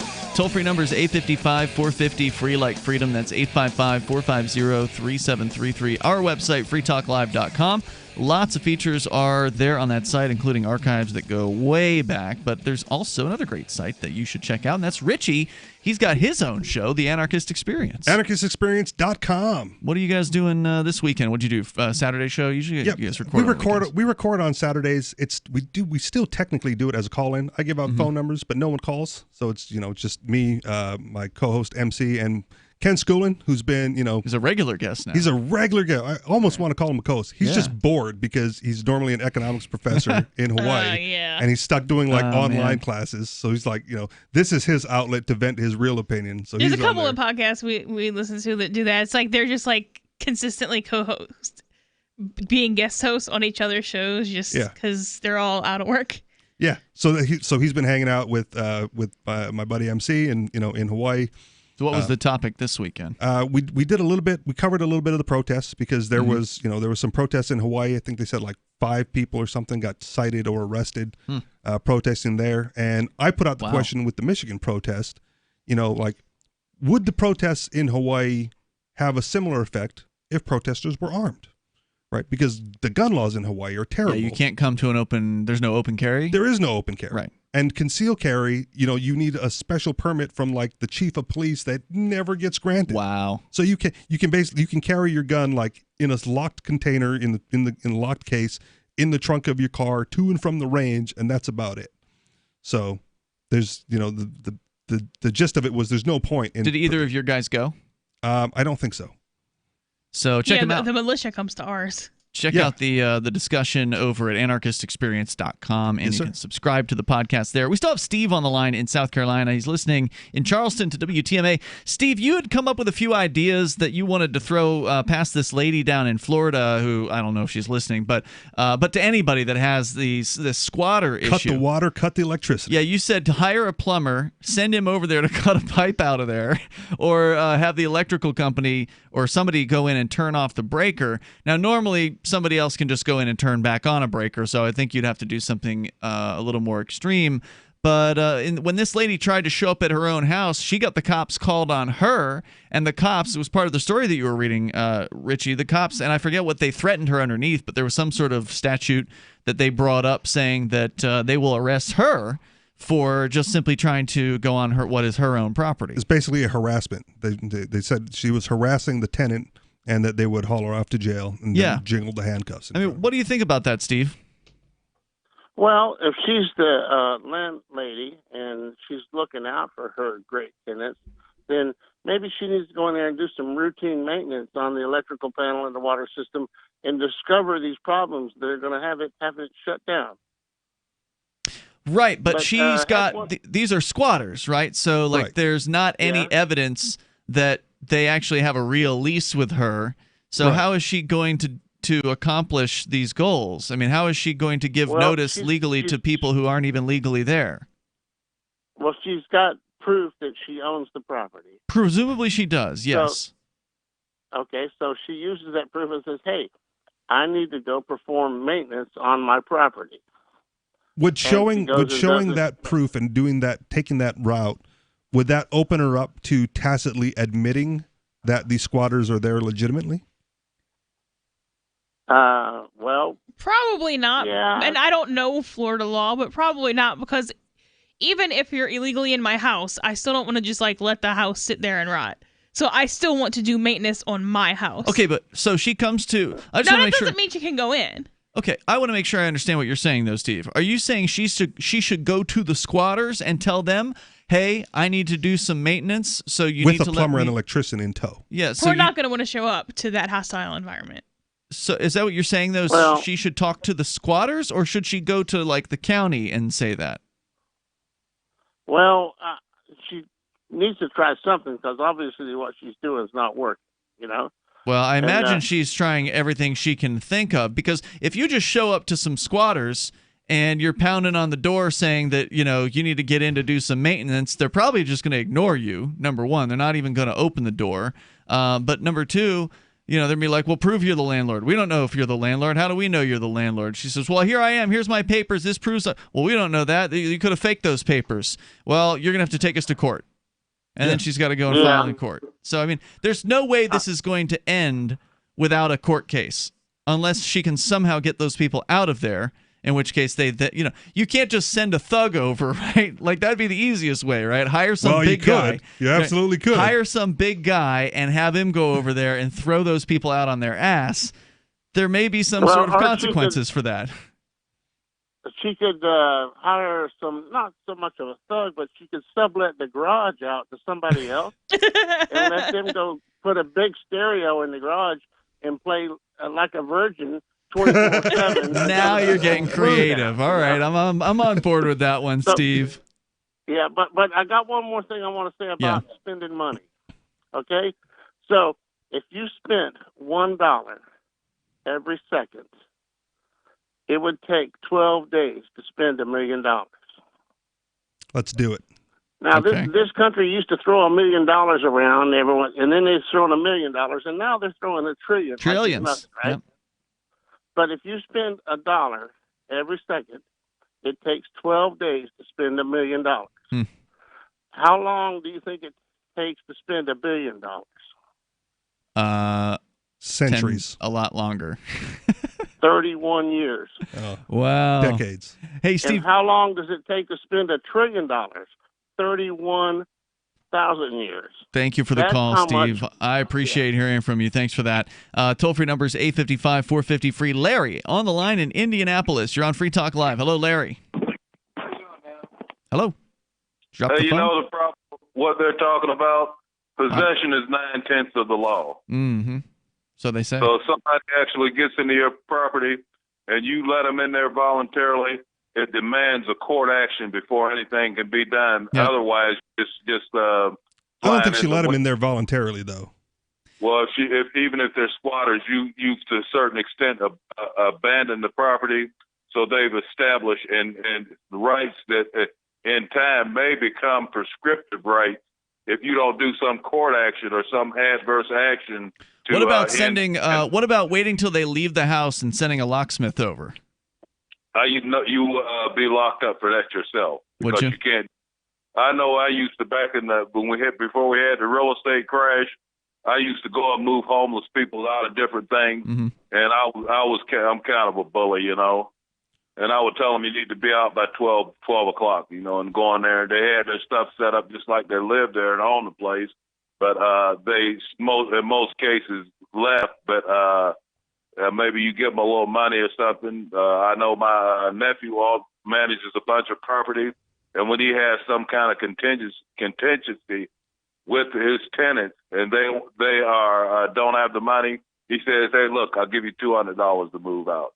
In most cases, they go ahead and do it. Yeah. What if when they left, you not only changed the locks, but threw out all their stuff, moved in your furniture, and just pretended like you lived there? So when the cops came, and she's like, shows up her lease papers, like, no, we've lived here forever. Look, I have the ownership. We've been in this house for 2 years. We don't know this lady's talking about. She's just crazy. I know one time some tenant was in a place that I owned, and he got locked up, right? I was trying to get rid of him anyway, but he got locked up for 7 days. I moved all his stuff out into storage, and then he brought back the cops. I said he has never lived here because he doesn't have a lease, and I think if he wants to pursue anything, it's going to be a civil matter, so he needs to go ahead and go to court. But the problem you run into when you start an action like that, even an eviction action, you maybe look for your property to get tore up. You know what I mean? Pipes tore out. Oh, yeah. That's when these people will start doing some damage if they haven't already. I mean, because, renters generally aren't known for taking care of things overall. But if a squatter is going to be even worse, I mean, they're probably doing who knows what in there. Hey, thank you, Larry, for your call tonight, man. I appreciate it. 855-450-FREE, that's the toll-free number. Although I would say this, if you were to actually be able to take the house back somehow, because right now they're probably just staying there all day. I mean, even just in a normal circumstance, there's a good chance these squatters aren't productive people, right? Like they're just losers, and so they're just going to be there all day. But if somehow they had left and you had the time to go in and somehow get in and change the locks, then if you were occupying the house at that point and they weren't, and they show up and start banging on the front door, then, I wouldn't call the cops in that case. But if they called the cops, I wouldn't talk to the cops. It's Florida, man. Stand your ground if they start banging on the door. Just blast them. All right. That's not legal advice, by the way. We're not attorneys. Florida. Stand your ground. I cannot vouch for this advice. All I'm saying is stand your ground. 855-450-FREE. That's 855-450-3733. Hey, I got a crazy Hawaii story coming up here since you're from Hawaii. We'll get into that coming up. This is Free Talk Live. Remember when you first heard about Bitcoin? How long did it take you to realize this little project would soon change the world? Do you kind of wish you had gotten involved sooner? Well, now's your chance to be part of the next revolution in money. Intercoin is working to finally make crypto go mainstream. It's designed to be scalable enough to support everyday payments and even elections without the state. Bitcoin was originally supposed to be a peer-to-peer cash system, the way we would all pay one another without having to trust any third party. But instead, over time, it mostly became a store of value. That's because every 10 minutes, the Bitcoin network must put all transactions into a block, and that block can only hold so much. If crypto is to become mainstream, for everyone to use it in everyday payments, we need a new architecture, one that's as secure as Bitcoin while being far more scalable. Check out intercoin.org to find out more, and maybe pick up some of those coins for yourself. Looking for a great real estate investment? Consider New Hampshire, which is ground zero for the Liberty Movement. Your first call should be to Mark Worden from Porcupine Real Estate. He's more than just a real estate agent. He's your New Hampshire concierge. Where are the best places to live? Do you want farm, city, the burbs, or forest? Do you want a duplex or multifamily building so that renters pay your mortgage? There are homes in all price ranges in New Hampshire, and Mark can help with financing too. Invest in Liberty and property. Mark Worden can help. PorcupineRealEstate.com. Some of you asked, and now we've delivered. LRN.FM's live Keene, New Hampshire studio shows are now streamed in HD on Twitch. Visit our channel at twitch.lrn.fm and give it a follow. If you have Amazon Prime, you get one free subscription on Twitch. If you use it on our channel, Twitch will give LRN.FM a monthly piece of your Prime subscription cost. So please watch, follow, share, and subscribe to twitch.lrn.fm. That's twitch.lrn.fm. You're listening to the live edition of Free Talk Live. Hour number 3 is next after the news here on the Liberty Radio Network at LRN.FM. This is the Liberty Beat, your daily source for Liberty news and activist updates. Produced in partnership with the SNLS Network and listeners like you. Online at snlsnetwork.com. I'm Mick Murrow with your latest edition of the Liberty Beat. Gold is trading at $1,720, silver at $15.44, and Bitcoin is trading around $8,880. Today's gold, silver, and Bitcoin prices are brought to you by Brave Botanicals, high-quality kratom and CBD at reasonable prices with excellent customer service. Brave Botanicals is activist-owned and mission-driven. The Liberty Beat and Brave Botanicals believe so strongly in the power of kratom, we're giving it away for free. Just go to libertybeat.news/freekratom. This is the Liberty Beat at snlsnetwork.com. In the news, as COVID-19 rips through the United States, a record 26.5 million Americans have filed for jobless benefits since mid-March alone. Numbers not seen since the height of the Great Depression. Mid-press news reports that tens of millions have been laid off, furloughed, or seen business dry up in a matter of weeks. The unemployment figures are actually a significant underestimate of the problem, according to a new study by the nonpartisan D.C. think tank, the Economic Policy Institute. Their survey of over 24,000 Americans found that for every 10 people who successfully filed for unemployment benefits in the last 4 weeks, 3 to 4 additional people attempted to apply, but were unable to navigate the system to make a claim. 2 additional people did not even try because of the complicated application process. Adding the numbers to the millions of underemployed Americans makes the likely total of unemployed top 40 million people. All of that from a 40-year low in February. Ever wonder where we find all the news to report right here on the Liberty Beat? Visit snls.news to get the world's most censored media published all in one place. Save yourself from the endless time spent searching for reliable alternative media. SNLS News makes it quick and easy. No ads, no clickbait. Just raw headlines, 24 hours a day. Visit snls.news and get informed today without the corporate media spin. Your news now continues. The New York State Education Department has blocked schools from using a state funding mechanism to purchase facial recognition systems. According to the New York Civil Liberties Union, the Lockport City School District purchased a facial recognition system using state funds allocated through the Smart Schools Bond Act. The program set aside $2 billion to improve learning and opportunity for students throughout New York. Activist Post reports in an unannounced move, the Education Department changed SSBA application requirements, specifically barring funds for the purchase of facial recognition technology. The New York Education Department website now stipulates, quote, "The review board is not currently approving plans that include facial recognition technology or other similar self-learning analytic software," end quote.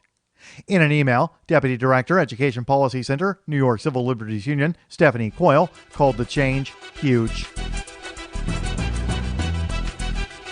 Breaking Defense, a digital magazine that covers military issues, reports that Israel may ask for its U.S. aid early, possibly in a lump sum that could be as high as $7.6 billion. Mid-press news reports that would work out to almost $21 million per day from American taxpayers, even though the U.S. is approaching a $4 trillion deficit, the largest in the world, and Israel typically has a lower unemployment rate than the United States. The report is by Breaking Defense Israel correspondent Ari Agozi, an Israeli citizen who served in the Israeli military and is close to the Israeli security establishment. Agozi's article states that because of the coronavirus pandemic, quote, Israel's Ministry of Defense and High Command have hammered out an emergency plan for an appeal to Washington, end quote. U.S. aid to Israel is normally dispersed in October in a lump sum that is deposited to an interest-bearing Israeli account in the New York Federal Reserve Bank. Support for the Liberty Beat is brought to you by the Homestead Guru. The Homestead Guru is an educational website offering tips, tools, news, stories, and commentary on everything homesteading. Topics include green homes, gardening, animal husbandry, do-it-yourself, home remedies, alternative energy, survivalism, unschooling, and more. Those details are found online at thehomestead.guru. This is the Liberty Beat, powered by the SNLS Network at snlsnetwork.com. I'm Mick Murrow, reporting for the Liberty Beat, reminding you, spread liberty with a smile. Like most married couples, Dale and Barbara Patterson like to shake things up from time to time. The couple of 12 years says they've been able to keep their relationship spontaneous and interesting by bickering in all sorts of different positions and even different rooms. There was a while there when our petty nitpicking got pretty predictable. Dale would finish harping on some stupid bullshit first, and before I had time to get a word in, he would just let out a groan, roll over, and fall asleep. Now he really takes his time ripping me a new one over every little thing.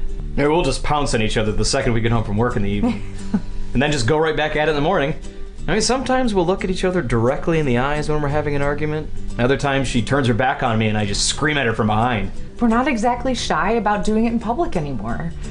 Dale gets pretty worked up when there are people around who could be watching or listening.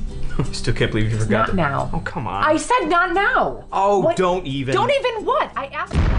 This is the Onion News Network.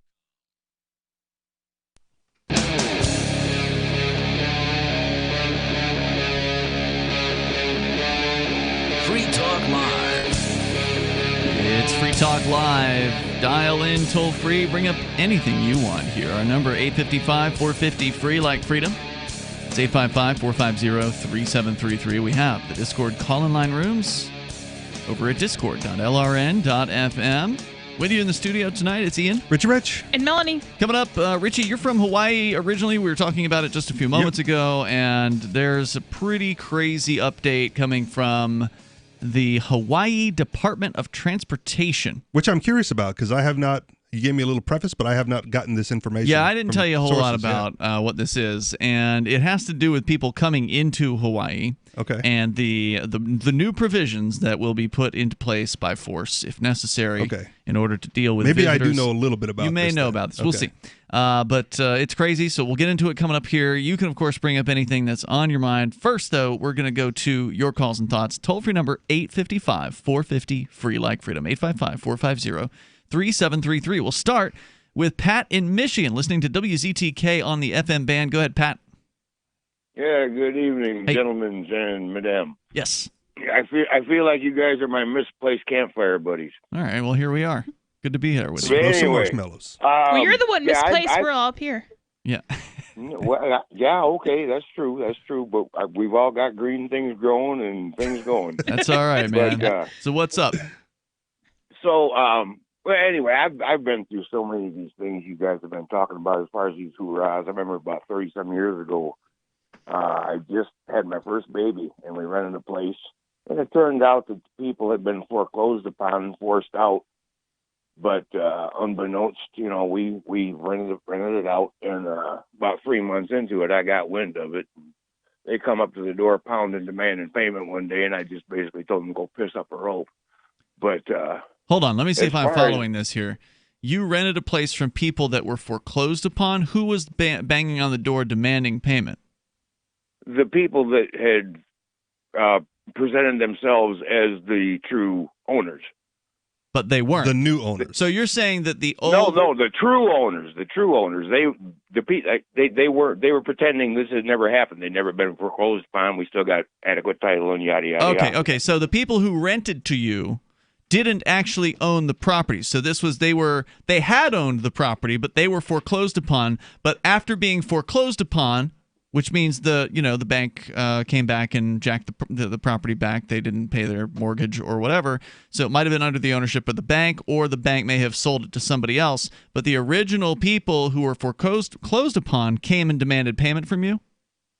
Yes, sir. That's I see. corrupt. Okay. That's exactly what they did. That is awful. Okay, so what happened then? All right. But, well, like I said, they showed up banging on the door demanding their money, and I just said, you have no standing on this property. You have no title. You have no, legal recourse at all. You just How did you find out? Get out of here. What brought it to your attention? I really don't remember. It was so long ago. I can't remember how I got wind of it, but okay, but skunk stinks. You just got to keep your nose in the wind. I see what you're saying. I just want to follow this, though. So at some point it was brought to your attention that the people who you'd enter into a lease with were not legally able to enter into that lease with you. So what did that mean for the new owners? Did you meet the new owners at some point and they're like, well, you seem like a good guy, we'll go ahead and rent to you? Or did they want to boot you out? Or how did that happen? What happened there? Well, no, once I found out that I'm pretty sure it was owned by the bank or some title company or whatever. Yeah. And I just spent a couple months keeping my ducks in my bag and got enough money where I got out of there and did it again, I see. Okay, so you took off. You didn't try to stay in the place and cut a new deal with it. No. I'm not going to do what this woman's doing in Squattersville. No, I wasn't suggesting that. As far as those kind of people go, it depends on what kind of roaches you get in the house. I mean, if you get a bunch of tweakers in there, a bunch of junkies or something, right? Sometimes you got to burn down the castle to get rid of the rats. That doesn't sound like a good solution. As far as getting rid of this woman with a bunch of kids, yeah, it's pretty simple. You just get you a pair of bolt cutters, and you make non-conductive handles, fiberglass, tubing, wood, whatever. Put some good rubber grips on them. Go up and nip the wires at the power mast one at a time. Cutter power. And it's not that hard to make the little magic gizmo that goes down into the hole in the road and shuts off the water. Mm-hmm. Yeah, there's similar to the other suggestion where you cut the electricity and cut the water. Yeah, there's a certain tool that they use, and they're not that hard to come by, from what I understand. Pat, good. Yeah, it's call, like man. a 6-foot-long shaft with a couple of tits on it that are spread about 1.5 inches apart. Thank you, Pat. I appreciate hearing from you, man. Thanks for the story. Toll-free number is 855-450-FREE. Brian in Virginia, listening to WNIS in Virginia Beach. Go ahead, Brian. Hey, good to hear from you, or good to talk to you guys. Yeah, go ahead. Taking my call. And just with response, this is not what I'm calling about, but the guy that y'all were just talking to, I think when you have situation like that where somebody's, squatting in a house, if you're the owner, maybe get them arrested for unlawful entry or breaking and entering or well, something she like called that. the cops, and the cops told her she had to leave. Well, the squatters called the cops. Right. Yeah. Well, the cops wouldn't But I help think her what either I- because they're not doing I any think evictions. If I owned a piece of property and I was getting ready to sell it and it was vacant, and all of a sudden I caught somebody in there, I'd call the police and have them say, somebody's broke into my house. All right, but she tried calling the cops, and they said, "Hey, lady, we're not doing any evictions. We're not going to help you." Yeah, she's got to wait until May 29th in the hopes that the Economic Crimes Division will help. Yeah, well, I'm saying that cops told them it was a civil matter, which, technically it might be, but it might also be a criminal matter, Well, it is criminal. I mean, if you're trespassing, that is a criminal charge. That's definitely true. I'd have told them, look, this isn't a civil matter. It's a criminal matter. I want them arrested, for breaking and entering or unlawful entry or whatever.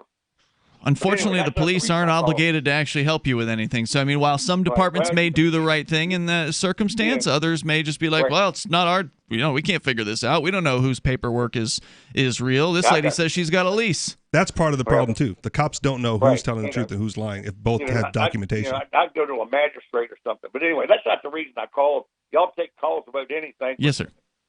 This is going to be a real change of subject for you guys. Okay, let's hear it.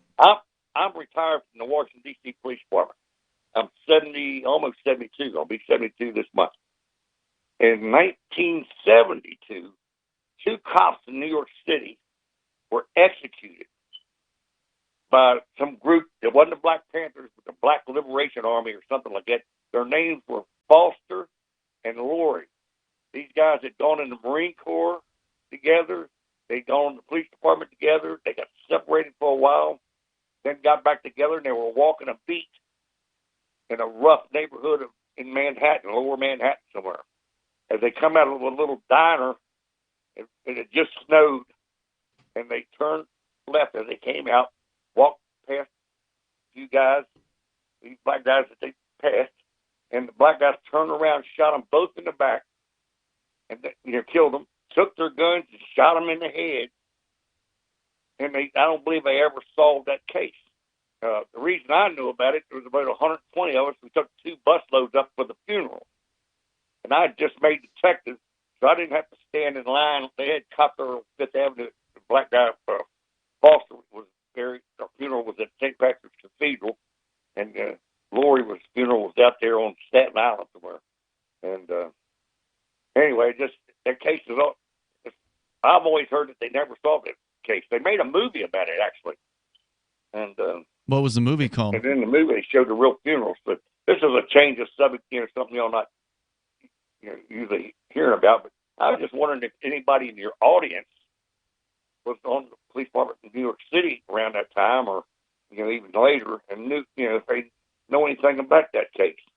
Well, that's a pretty obscure reference from 1972, a couple of cops getting iced. I mean, there's all kinds of speculation that we could engage in here. Maybe those cops were involved in things they shouldn't have been involved in. And sounds like a drug hit. They were targeted specifically, or maybe it was just a random thing. It was the black organization, Black Liberation Army, they called themselves. And they didn't want to just, they wouldn't have, if it had been 2 white guys or 2 black guys, they wouldn't have shot them. Well, one thing's for sure, they didn't liberate anybody in that particular instance. Thank you for the call tonight, Brian. The toll-free number is 855-450-FREE. That's 855-450-3733. You can take control of the airwaves here, and we'll tell you what the Hawaiian police are going to be demanding of you if you decide you want to go there for a visit or come home. It's Free Talk Live. Gold has definitely been on the move recently, and there is no more secure investment historically. McElvaney ICA has been helping people take delivery of precious metals and find storage options for decades. They've helped thousands of investors with their precious metal IRAs. Call ICA today for your free portfolio review at 800-525-9556 or download their free report online at ICAGoldSilver.com to learn how you can double your gold and silver ounces even within an IRA. 800-525-9556. ICAGoldSilver.com. She became overweight, stinky, several vertebrae fused together. Sophie was going to be euthanized. DINOVITE.com. I remember Sophie starting the Dinovite. She has loved it. She is no longer stinky. She is full of life. Dinovite is nutrition. Get them on Dinovite right away while they're healthy. You won't believe how happy your dog will be. I get my Dinovite from DINOVITE.com. Got shaving irritation? Shave Secret shaving oil can help stop it. Shave Secret doesn't cost much and is an all-American product. My name is Chuck Howard, and I developed Shave Secret and pioneered its use starting back in 1991. Ingrown hairs drove me nuts for years. Shaving oil changed all that. Why put up with ingrown hair, bumps, red rash, nicks, and cuts? Shave Secret provides men and women with what we believe is the best shave ever. Our proprietary blend of 100% natural base and essential oils plus a hint of menthol was designed to help eliminate shaving irritations like ingrown hairs, bumps, red rash, nicks, and cuts. We'll lose those shaving irritations. Available at Super Walmart, H-E-B, Wegmans, Giant Eagle, Discount Drug, Navy and Marine Exchanges, Amazon, and ShaveSecret.com. Use the code FTL for Free Talk Live and get a discount. Shave Secret, the best shave ever. Free Talk Live. I don't believe in homosexuality. Should homosexuality be outlawed, Rita? I think not only homosexuality, but prostitution and fornication. Fornication? Are you going to pass laws against people masturbating? I beg your pardon, sir. Would you pass laws against people masturbating, ma'am?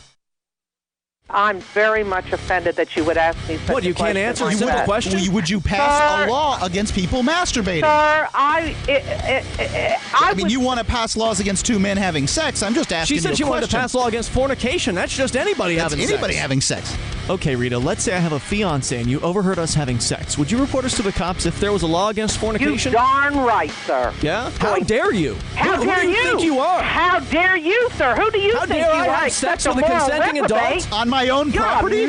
You're a moral reprobate, and you're one of the ones who are helping to disintegrate this country. Free Talk Live, 7 nights a week from 7 to 10 Eastern, live on the Liberty Radio Network at LRN.FM. So you've heard all 3 hours of the latest episode of Free Talk Live, and you're still hungry for liberty-oriented audio content? Did you know that we have another 24/7 audio stream at LRN.FM? The Liberty Radio Network airs the latest episodes of some of the best liberty-oriented podcasts on the internet around the clock. In addition to recorded content, you'll also hear live shows like Free Talk Live, originating from our Keene, New Hampshire studio. So listen anytime at LRN.FM. That's LRN.FM. Are you tired of governments murdering people around the world? Stop using their money. There is an alternative. Bitcoin is a stateless, free market, non-political currency. Bitcoin cannot be inflated or controlled by any government. By using their money, you are helping the state. Stop doing it. You have an incredible alternative available now. Learn it, use it, spread it. Get started with Bitcoin at bitcoin.com. That's bitcoin.com. What's up next? Visit the Liberty Radio Network program guide to find out at shows.lrn.fm. That's shows.lrn.fm.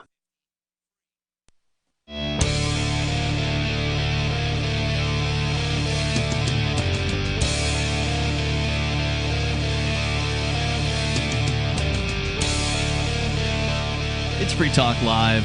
You're invited to join us here on the radio, the live Sunday edition, where you can take control of the airwaves. Our number is 855-450-FREE, like freedom. That's 855-450-3733. We have the Discord call-in line rooms. Hop on into those over at discord.lrn.fm. You should have the Discord app. It makes it a little easier. It's a nice app, and it works well, and it's free, so why not? Go check out the Discord. Somebody just dropped into our on-air chat just now. There's always people in there talking about all kinds of different things. And it's a great way to call in because you'll sound almost like you're here with us. It's Ian. Richie Rich. And Melanie. Richie, so I've got this news from Hawaii. Now, you probably are aware that they have a quarantine. Yes. Voluntary, I think, or I think they're calling it self-quarantine. They're calling it, what I know from, this, I don't know how updated this article is. From what I know, it was like a 14-day mandatory but voluntary quarantine. Self-quarantine. What does that mean? It means you're supposed, when you land, if you're a tourist, you go to your hotel and you stay in your hotel room for 14 days. If you're returning to the island as a resident, you go home and you stay at home for 14 days. And I think that what they mean by it, I don't think they would use the term voluntary. They're just calling it self-quarantine. Sure. So if they check on you and you're not in the place where you're supposed to be, I bet you there's some sort of penalty. There could be. And that was my question, right? That was always my question. How much enforcement is this getting, and how are they enforcing it? Good question. I presume it's spot checks. And can you rent a hotel for less than 14 days then? I don't know. That's another good question. So I know they were paying tourists to leave at one point. They were offering money to get out of there. From the government's own website, high.hawaii.gov. And I'm not going to read the whole press release here, but this was issued April 24th, so about a week ago. Arriving passengers on trans-Pacific flights will continue to fill out the State of Hawaii Department of Agriculture declaration form. After landing, they will have their temperature taken. Anyone with a high temperature will receive a medical assessment by paramedics stationed at the airport.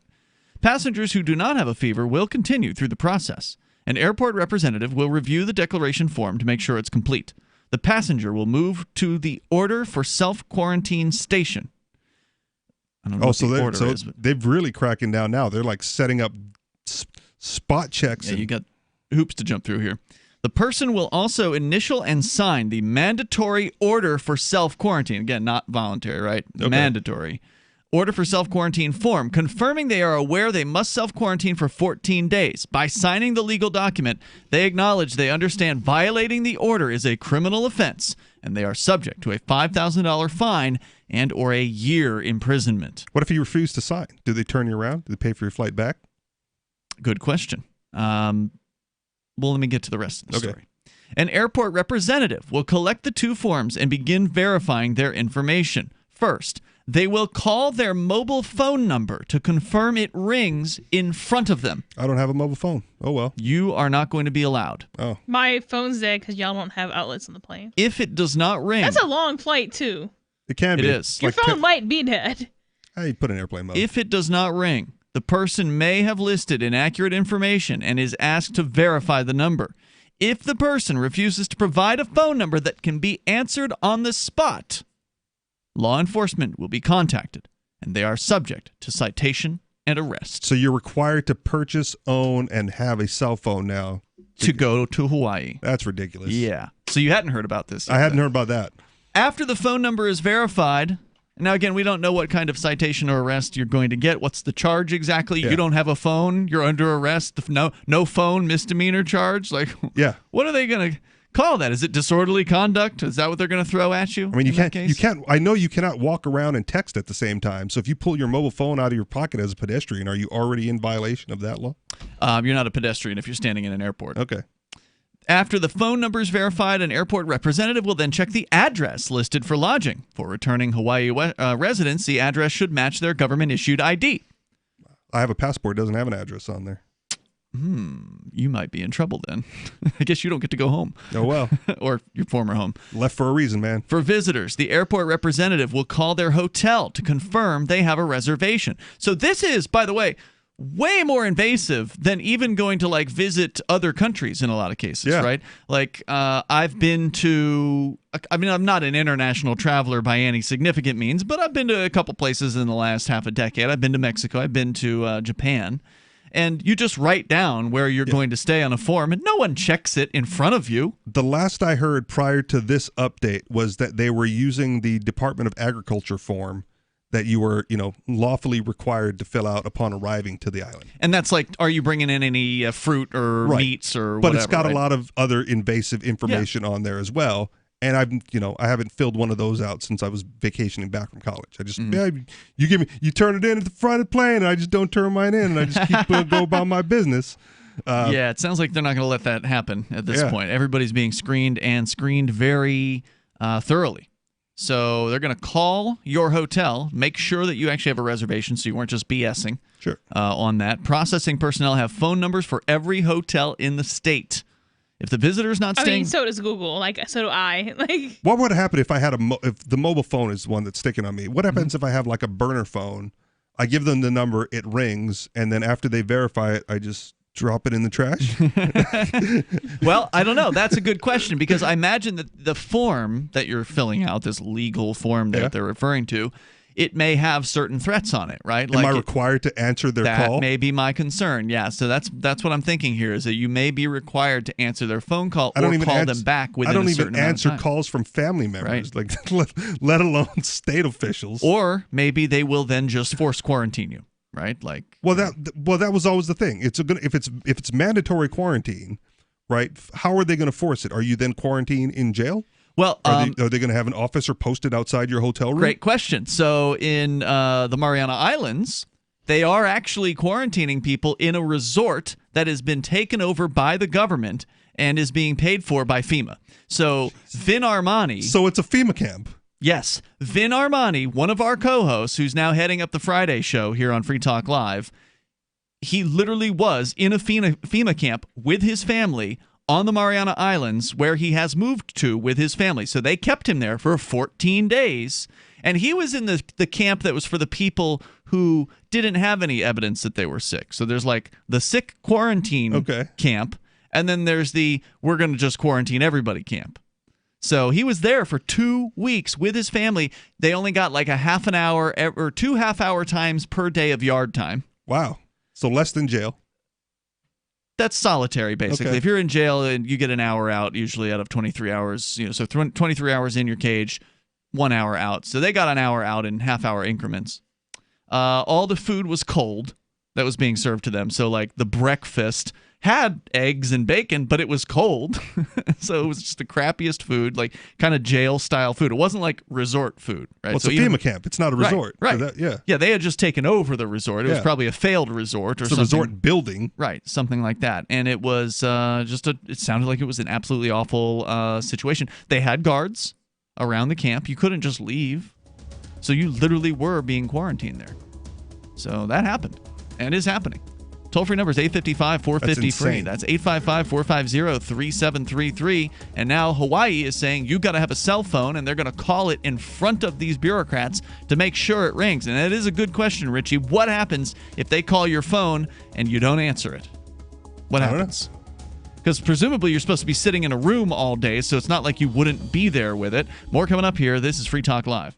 Bitcoin.com has launched a trading platform at local.bitcoin.com, allowing you to buy or sell Bitcoin Cash via dozens of payment methods like PayPal, Venmo, bank deposit, remittances, or meeting in person with cash. There are no ID requirements to sign up for and use the site, and all communications between buyers and sellers are encrypted. Finally, a global trading platform that respects your privacy. Visit local.bitcoin.com to get started trading Bitcoin Cash. local.bitcoin.com. The next generation wallet is coming from Divvy. In just a few taps, you'll be able to send, earn, spend, and exchange digital money in seconds. Send money around the globe with only a swipe. Instantly exchange between Divvy, Bitcoin, and fiat right in the mobile app, and withdraw directly to your bank account. Divvy already offers the first one-tap solution for earning passive income with crypto. Multi-tiered masternodes allow everyone to partake in the network. Visit DivvyProject.org. DivvyProject.org. The political world is a maddening cesspool of corruption and lies. Nobody tells the truth. Nobody keeps campaign promises. Nobody obeys the Constitution. Nobody puts the people first. How can we ever escape this web of tyranny? Vote for nobody. Hi, my name is Nobody. I'm running for governor of New Hampshire because nobody knows how to live your life better than you do, and nobody deserves that kind of power. I want to put you back in control of your money, your lifestyle, your work, your body, and your life. Nobody should rule you but you. New Hampshire convicts many people of so-called crimes that should never have been prosecuted. If elected, I will pardon every victimless crime in New Hampshire history. This includes drug, gambling, prostitution, gun, and driving offenses. Nobody should have a criminal record when they have not harmed anybody. Wouldn't it be nice to have nobody telling you what to do? Learn more at electnobody.com. electnobody.com.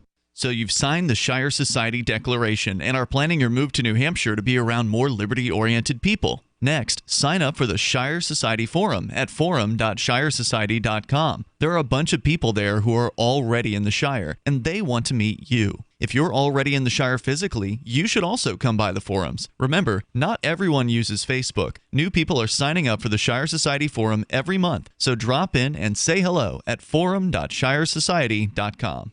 If you want to know the latest about Free Talk Live before we go on the air, all you need to decide is how you want it delivered. It's your choice. Visit news.freetalklive.com to receive our usually weekly news updates by email. Plus, we have a Twitter account at twitter.freetalklive.com, and you can follow us on the decentralized Mastodon platform at toot.freetalklive.com. So please follow us at toot.freetalklive.com and sign up for our emails at news.freetalklive.com. Is spreading the message of liberty, cryptocurrency, and peace around the globe worth $2 per month to you? As you may already know, in addition to our internet feed, LRN.FM broadcasts on free-to-air satellite across North and Central America, as well as Sub-Saharan Africa. And we've been available on satellite for free 24/7 since 2010.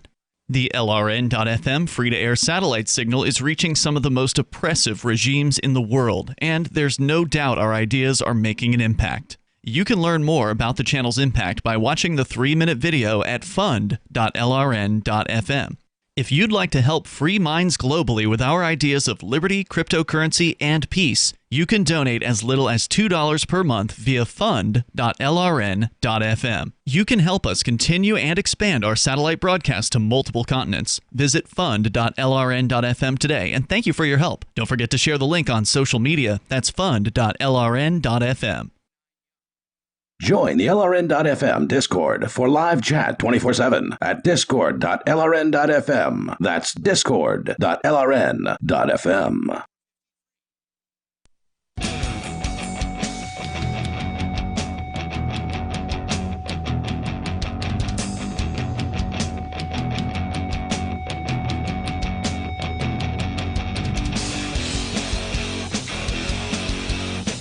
It's Free Talk Live. You can bring up what you want here. The toll-free number is 855-450-FREE. What happens if you go to Hawaii and... Oh, sorry. Mike's just on now. don't. Yeah. Just don't.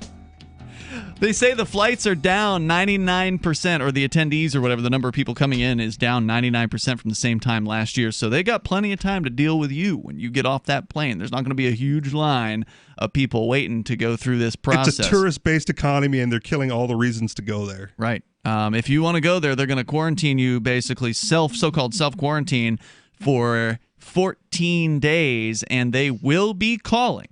But it doesn't say in this press release. I did scan through the rest of the press release. We're not going to read the whole thing. But it doesn't say what the penalty is if you don't answer the phone when they call. But I bet you there is one. I bet you if you don't call them back within a certain period of time, that they can do something to you. They should be issuing. They're going to have to start issuing phones at the airport then, because what if I don't have a phone? What if I don't want to use my phone? Apparently, you're going to get the cops. What will if be I don't called pay on my you. phone bill? Yeah. The cops are going to be called on you. It says it. What It says it in this release. The cops are called, but what's the charge? They don't say. Maybe they just then go to your hotel room Right? and see if you're there. Is it intimidation at that point? Just, the cops are coming. I don't know. And charge me with what? Disorderly conduct. I don't know. I'm not disorderly. I'm sorry. I've committed the crime of not owning a phone. Yeah. It's crazy. But that's what's happening in Hawaii Seems right like now. it would make more sense to then call the hotel and ring your room. If you're there. But, for Right, me, but I'd be then- a returning resident. I'd be staying with family. So you want a little bit more crazy? Here's KCMO, Kansas City, Missouri, from their government website. So I'm not reading any speculative. This is official. Yeah, I'm not. I was reading from the Hawaii's government website. This is the Kansas City government's website. This is their reopening frequently asked questions. Okay, so they're going to be starting on May 6th. There's going to be some changes, and Kansas City will begin operating under a 10/10/10 rule. So the 10/10/10 rule. Clever. The changes, they say, are as follows. Non-essential business operations that are not open to the public can resume in-person and delivery operations provided they operate in accordance with guidance provided by the health department and allow workers to maintain social distancing. Okay, here's where we get to the 10/10/10 thing. Most non-essential business operations that are open to the public, such as non-essential retail stores and personal care services, can resume in-person operations, provided business operators follow the 10/10/10 rule. The 10/10/10 rule specifies that these businesses must limit the number of individuals on site, inclusive of employees and customers, to no more than 10% of building occupancy. Okay. 10% is what they're going to allow. Now, there's some places where it's 50%. Yeah. Or 25% or whatever. And I find those to be insulting, and I find those to be outrageous because when you open up a restaurant, for instance, one of the major factors is how many people can you sit at the tables? And how quickly can you turn those tables? Exactly. So having a number of tables and a number of seats is very, very important. And now they're telling restaurants in some places that you can have only 50%. Well, these guys are saying 10%. So with staff That included. might not be Right. staff in some places. So you get the whole restaurant to yourself. So it does say that the rule specifies that it must be 10% of building occupancy or 10 people, whichever is larger. So it is almost nothing that you can allow to come into your business. Wait, so if your building occupancy is 10, you get one person? Or 10. No, whichever 10. is larger. 10 is larger. Oh, okay. Yeah. Whichever is larger, right. Record that. Oh, and there's more. And record the names, contact information, and approximate entry and exit time of all customers who are on the premises for more than 10 minutes. That's way too invasive. In-person religious gatherings, including weddings and funerals, may resume, subject to the 10/10/10 rule if held inside, or limited to 50 people outside, provided social distancing precautions are followed and event organizers maintain records of all attendees. How are the pallbearers going to social distance the casket?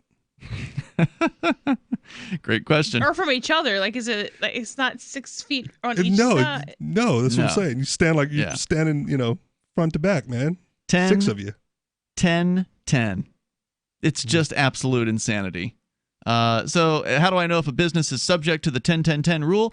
All non-essential businesses that are open to the public are subject to the 10% 10-person occupancy restriction. So the third 10, I was like, what's the third 10? That's the 10-minute thing. Okay. Businesses, primarily retail stores where the typical customer is on site for less than 10 minutes, do not have to record customer names and contact information. So you walk out and walk back in? It's like, Stand in line it's again? 9 minutes and a half. Let me go outside for a second. Let me go stand back in line. You got re-queue. Right. I mean, can you just imagine the difficulty of, I mean, at Walmart. Because you got to approach somebody. He's like, I'm sorry, so you've been here for 10 minutes and 1 second. I need your ID. No, I'll just leave. Right. Yeah. Well, yeah, I imagine there's a penalty if you don't follow the rules, right? Maybe for the business. They're required to collect it. Am I required to provide it? I don't know. Are they required to call the police on you if you don't do it? Am I still required to provide it? That's a great question. Right? How much information am I legally obliged to give the police officer? You aren't obligated to speak to the police in general, as I understand it. Okay. I'm not a lawyer. That's not legal advice, but it's my understanding that you don't have to talk to the police. So I don't have to talk to the cops. I don't have to talk to the business owner. I'll just leave. Yeah. So how much of this is them just trying to do whatever they can get away with? And how many businesses are going to be happy to comply with this? No one's going to be happy to do this. That's just obnoxious to do. It's just, like nobody is going to want to. They're going to do it because they think they have to stay open. Right. But that's just another thing they have to do. It's hoop jumping. It's ridiculous. So here's another scenario then. The business is going to do it because they're required by law. You as the customer don't want to take out your frustrations on the business owner. Mm-hmm. So you just comply with it because, hey, who are you going to yell at? Not the business owner, not the cashier, not the clerk, right? You're mad at the government. So you just give the business owner all the information that the state wants because that's who you're interfacing with. Mm-hmm. So the business owner's like, I don't really want to collect it, but I got to collect it. The customer goes, I don't really want to give it, but I guess I'm not mad at you, so you got to do what you got to do. That's crazy. Who must remain closed? According to the story, gyms, museums, bars. Poor bars, man. They're just not letting these guys reopen at all. In-person restaurant dining, dog parks, playgrounds, movie theaters, and public access government buildings and community centers must remain closed. We currently anticipate these establishments will be able to reopen on May 15th. Also subject to the 10-10-10 rule. So, hey, business owners, are you supposed to feel happy about this? How are you going to operate a bar like that? Like, all right, drunk people, stay 10 feet away from each other. Yeah. Because you know what 10 feet is with 5 drinks in. As long as you don't stumble. And happy hour are here to pick up people, so definitely stay 10 feet away. Like, no. Happy hour is now from 5 to 5:09. Can restaurants reopen after May 6th? No, in-person dining restaurants must stay closed until at least May 15th. Why are you requiring certain businesses to record information about customers? One of the primary means for transmission of COVID-19 is in-person interactions that last more than a few minutes. By recording customer names, businesses will because the virus waits 10 minutes before it comes out of anybody. Yeah. That's whenever the person goes to a place. It's a really slow virus. The virus This knows. is a very the first sapient virus. It discriminates based on where you are. It likes young people. It doesn't like old people. Here's a tip of the hat to Captain Kickass doesn't and like nobody. grocery stores. Just tell him your name is Duncan Lemp. By recording customer names, businesses will enable the Kansas City Health Department to more quickly trace, test, and isolate individuals who may have been exposed to COVID-19 if an employee or customer had the virus at the time they frequented the business. All data obtained by the Department of Public Health will remain confidential. Sure, buddy. And will only be used to address public health concerns. It will only be used to lock you in your house. And contact individuals who may have been exposed to COVID-19. You've been exposed. Here's the FEMA camp nearest you. Report or die. 855-450-FREE is the toll-free number. That's 855-450-3733. So, again, this is Kansas City, Missouri. How many other cities are going to adopt the 10-10-10 rule? Oh, it's catchy, man. That's gonna catch on. Good luck to any business owner that, thinks they're going to actually have a chance to make money after this so-called reopening happens, because this isn't reopen. This is a fraction of reopening. This is just absolutely outrageous. A tenth of a reopen. Yep. And if you even want to consider that, because there's all these other stupid rules that I didn't even talk about as far as what they've got to do in order to be considered to allowed to be reopened. More coming up. Free Talk Live. Houseflies defecate every 4 to 5 minutes, spreading diseases and germs. Protect your food and your health with Bug Assault, a miniaturized shotgun which utilizes ordinary table salt as ammunition. Non-toxic, no batteries required. Only $39.95. Use discount code GCN and get an extra 10% off your purchase at Bugasalt.com. Fire your fly swatter. Get your Bugasalt today. Oh, so you're wearing a mask every day now? Where are you getting them? The same website where I get my neck and body wraps, sunnybay.com. And they're handmade. Really? Just like their wraps in the USA. Oh, and good quality? Oh, very good. These are disposable face masks. And good price? That's the best part. I get a 10-pack for only $6. Wow. Yes, as a public service, we're now sourcing disposable face masks with level 1 protection at sunnybay.com. Get a 10-pack of high-quality, more breathable face masks, only $6. Our face masks are hypoallergenic, latex-free, and made for stress-free all-day wearing. Or choose our N95 respirator masks 2-pack for only $6. Supplies are limited, so place your order at sunny-bay.com, a Biomed DB design company right here in the USA. Go to sunny-bay.com and purchase your disposable face masks online. 10 masks for only $6. Just click sunny-bay.com. That's sunny-bay.com. Would you like to get back that full head of hair from years past? Now, there is Reveal. Beverly Hills celebrity dermatologist Dr. Nathan Newman took nearly a decade to develop Reveal from natural botanicals to return to a full-body head of hair. Reveal for men and women with a 30-day money-back guarantee at gcnlife.com or toll-free 844-443-6637. 844-443-6637. Reveal at gcnlife.com. Hi, I'm Derek J. To me, an activist's calling is to actively work to advance a cause. The cause for which I work is personal freedom. I believe my life is best when I engage in voluntary interactions and self-government. I reject the idea that anyone else has a higher claim to my life or my body than I do. I see people who call themselves the government as a threat to my personal freedom. I realize you may feel differently, but my relationship with the people who call themselves the government is completely involuntary. If Starbucks used some of its money to drop bombs, I wouldn't shop there. So why would I support the American empire? The empire does not require my consent. Derek J's Victimless Crime Spree. Watch it for free and order the Director's Cut DVD at victimlesscrimespree.com. That's victimlesscrimespree.com. LRN.FM now has a Discord. Discord is a free text and voice chat platform, and we now have our own server with a bunch of channels at discord.lrn.fm. You can join other listeners as they chat about various things during our live shows, or anytime, day or night. Discord software is available cross-platform, so you can have it on whatever device you want and take your chats anywhere. Join our Discord at discord.lrn.fm. That's discord.lrn.fm. The new 4th edition of Healing Our World, The Compassion of Libertarianism, will take your understanding of liberty to a deeper level and has over 1,300 updated references, new cartoons, and a foreword by Dr. Ron Paul. With discounts for multiple book purchases, the 4th edition of Healing Our World is a great gift for the liberals, pragmatists, environmentalists, and Christians in your life who think libertarianism is cold-hearted. Get yours today at healing.freetalklive.com and use promo code FTL for a $5 discount. Live video of our key New Hampshire-based shows is streamed on DLive. Please follow and share at dlive.lrn.fm. That's dlive.lrn.fm.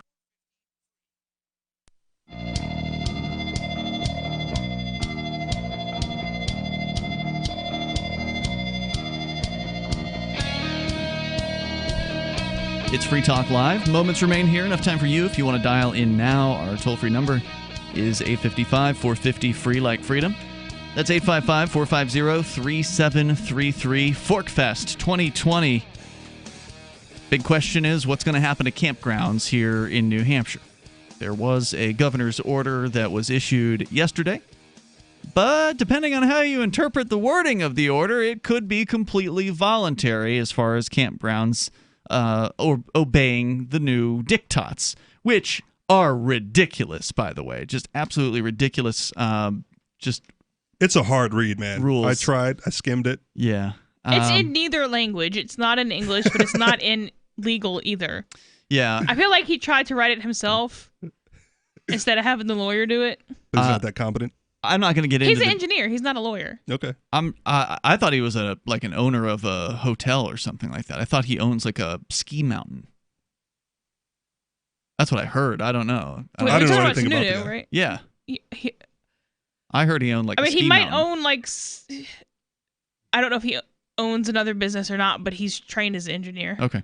Well, anyway, they released all these stupid rules that all these states are doing with this so-called reopen nonsense that they've been going through, where they act like they actually care and act like they want people to go back to work, and then have a pair and do something different. And then they stick them with all kinds of insane regulations and rules, like this 10-10-10 thing we were just talking about in Kansas City. I saw a picture of that governor in the grocery store wearing his mask with the live free or die shirt on, and oh, look how cool he is, and oh, the live free or die. No, he's no different from any other governor in any other state. He's awful, cracking down. So the big question is what's going to happen with Rogers Campground. At this point, I spoke with the owner of Rogers yesterday, and we are apparently on the same page, it seems. He has yet to even read the governor's order, and I told him what my interpretation was of that order, which is to say that the campground stuff is completely an option based on the way that I read the wording of it. Of course, they want you to believe it's not an option and that it's absolutely a mandate. So we'll see what he decides to do. But as of right now, he is intending to continue as is, with no change. And the current order, to open up. The current order only extends through the end of this month, right? So like Forkfest isn't scheduled until like the end of June, early July anyway. That's right. So hopefully someone will get some sense into them. I don't expect the government to become sensible. But regardless, the owner of Rogers has not changed how he's approaching things. He is planning to open as normal and operate as normal as of yesterday when I spoke. See, which is just like a really interesting question to me that I don't know that it's the most important thing about the lockdown. If this goes through the beginning of July, which I think that it will, are they going to arrest people for 4th of July parties? Maybe. And like fireworks. Yeah. Which would be really weird. Celebrate your independence in your own house. Which would be really weird for both, because how are you going to celebrate 4th of July while you're on lockdown? Yeah. And then how are you going to be the U.S. arresting people for celebrating the U.S.? So a lot of the comparisons that I've seen about this lockdown is like, it's only been 2 months, right? The Japanese were interned for a year. The Nazis were in control in Germany for 4 years. Right. So shut your mouth about your 2 months or whatever. Right. I go like, well, so part of me goes like, well, they can't lock it down for that long. At some point, they got to open this thing up, right? Like, can it really get that bad? Like, yeah, because they've done it before, right? Sure. So, but they didn't do it to everyone. Like, with the Japanese, it was just the Japanese. Yeah. Here, it's literally the entire economy. Yeah. And now they're talking about record jobless claims coming in very, very soon, like even greater than the Great Depression. Yeah. It does not look good. There's no doubt. Part of me in those cases go like, at some point, right, if you were Japanese or Jewish at that time, right, the first 2 months, you probably go like, well, this can't be right. They can't hold us here for that long. But then they do. But then they did for a year or 4 years. Yep. So like complaining now is perfectly legitimate to open this thing up before it gets to that point where this lockdown 2021, month 13 of the COVID lockdown. Right. Well, then, COVID 20 comes out, right? And after a year, and they're like, oh, we can't let you out now. I think that there's a lot of people sitting at home collecting $2,400 a month in unemployment who actually think they can just continue to do nothing and resources will magically appear and they can just go to the magic resource tree and pick off $2,400. Yeah, people don't understand economics. I mean, there's a whole story here about cancel rent, which we're not going to get into. We're going to go back to your calls, but I do want to encourage you, if you want to attend Forkfest, because so far, first of all, we can't cancel Forkfest. The only way it could be stopped is if Rogers Campground says we're closed and you can't come here. So we're going to continue to encourage people to attend. I told Crosby, the owner, that we're going to keep promoting it. We've been promoting it for months and months and months, and we're going to continue. And he said that he plans to be doing business as usual there. So that's what we got to go on right now.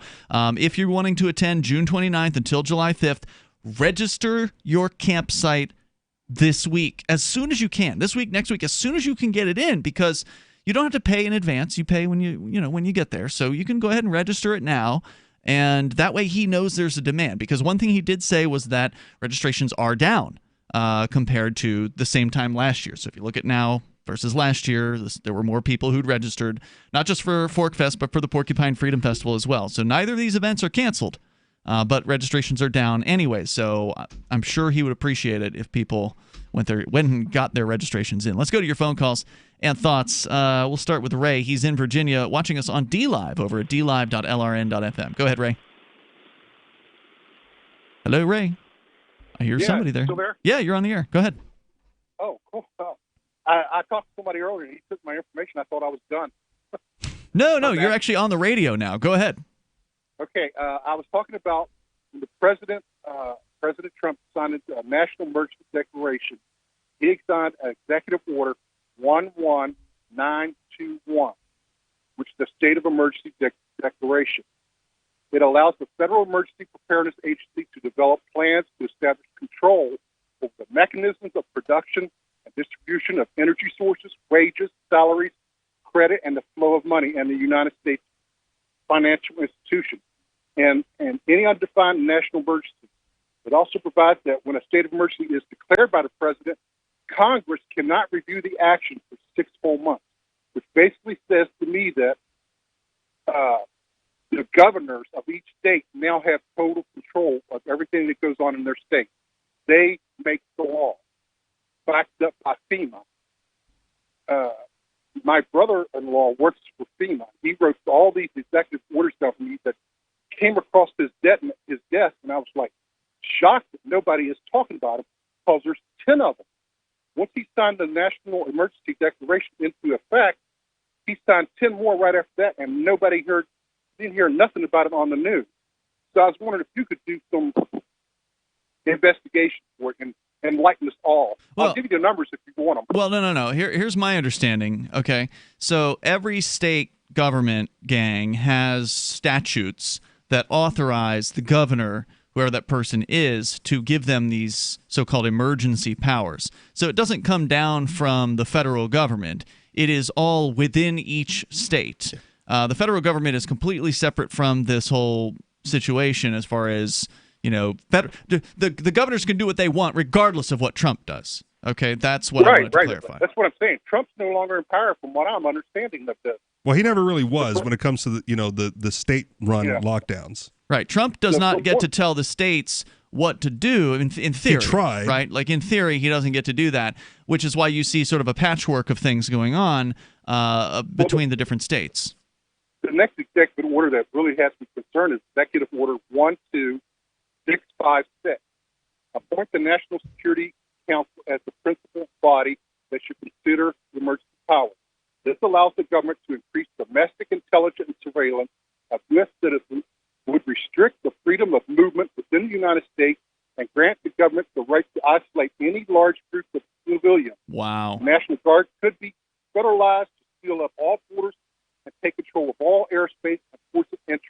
That is very concerning. I would totally agree with you. That is absolutely concerning. And this just is revealing to people the truth, which is that these people can do anything they want to do. All they have to do is say, it's an emergency. Now we can get away with everything. That whole Constitution, you can just throw that out the window. It's an emergency. That's all they ever have had to do. Protest on the Capitol, do what you got to do, and they're still going to have their emergency, and they're still going to control everything that they can. It's depressing.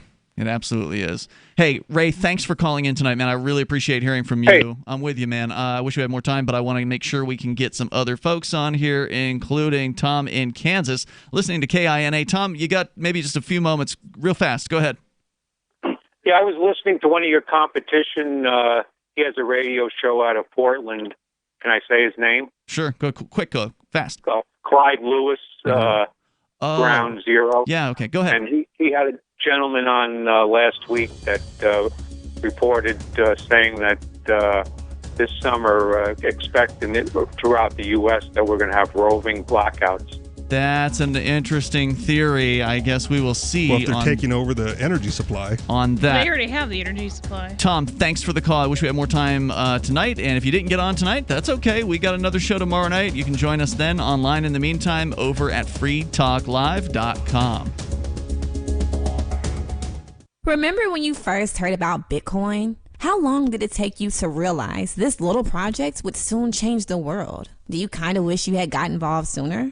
Well, now is your chance to be a part of the next revolution in money. Intercoin is working to finally make crypto go mainstream. It's designed to be scalable enough to support everyday payments and even elections without the state. Bitcoin was originally supposed to be a peer-to-peer cash system, the way we would all pay one another without having to trust any third party. But instead, over time, it mostly became a store of value. That's because every 10 minutes, the Bitcoin network must put all transactions into a block, and that block can only hold so much. If crypto is to become mainstream for people to use it for everyday payments, we need a new architecture, one that is as secure as Bitcoin while being far more scalable. Check out intercoin.org to find out more and maybe pick up some of those coins for yourself.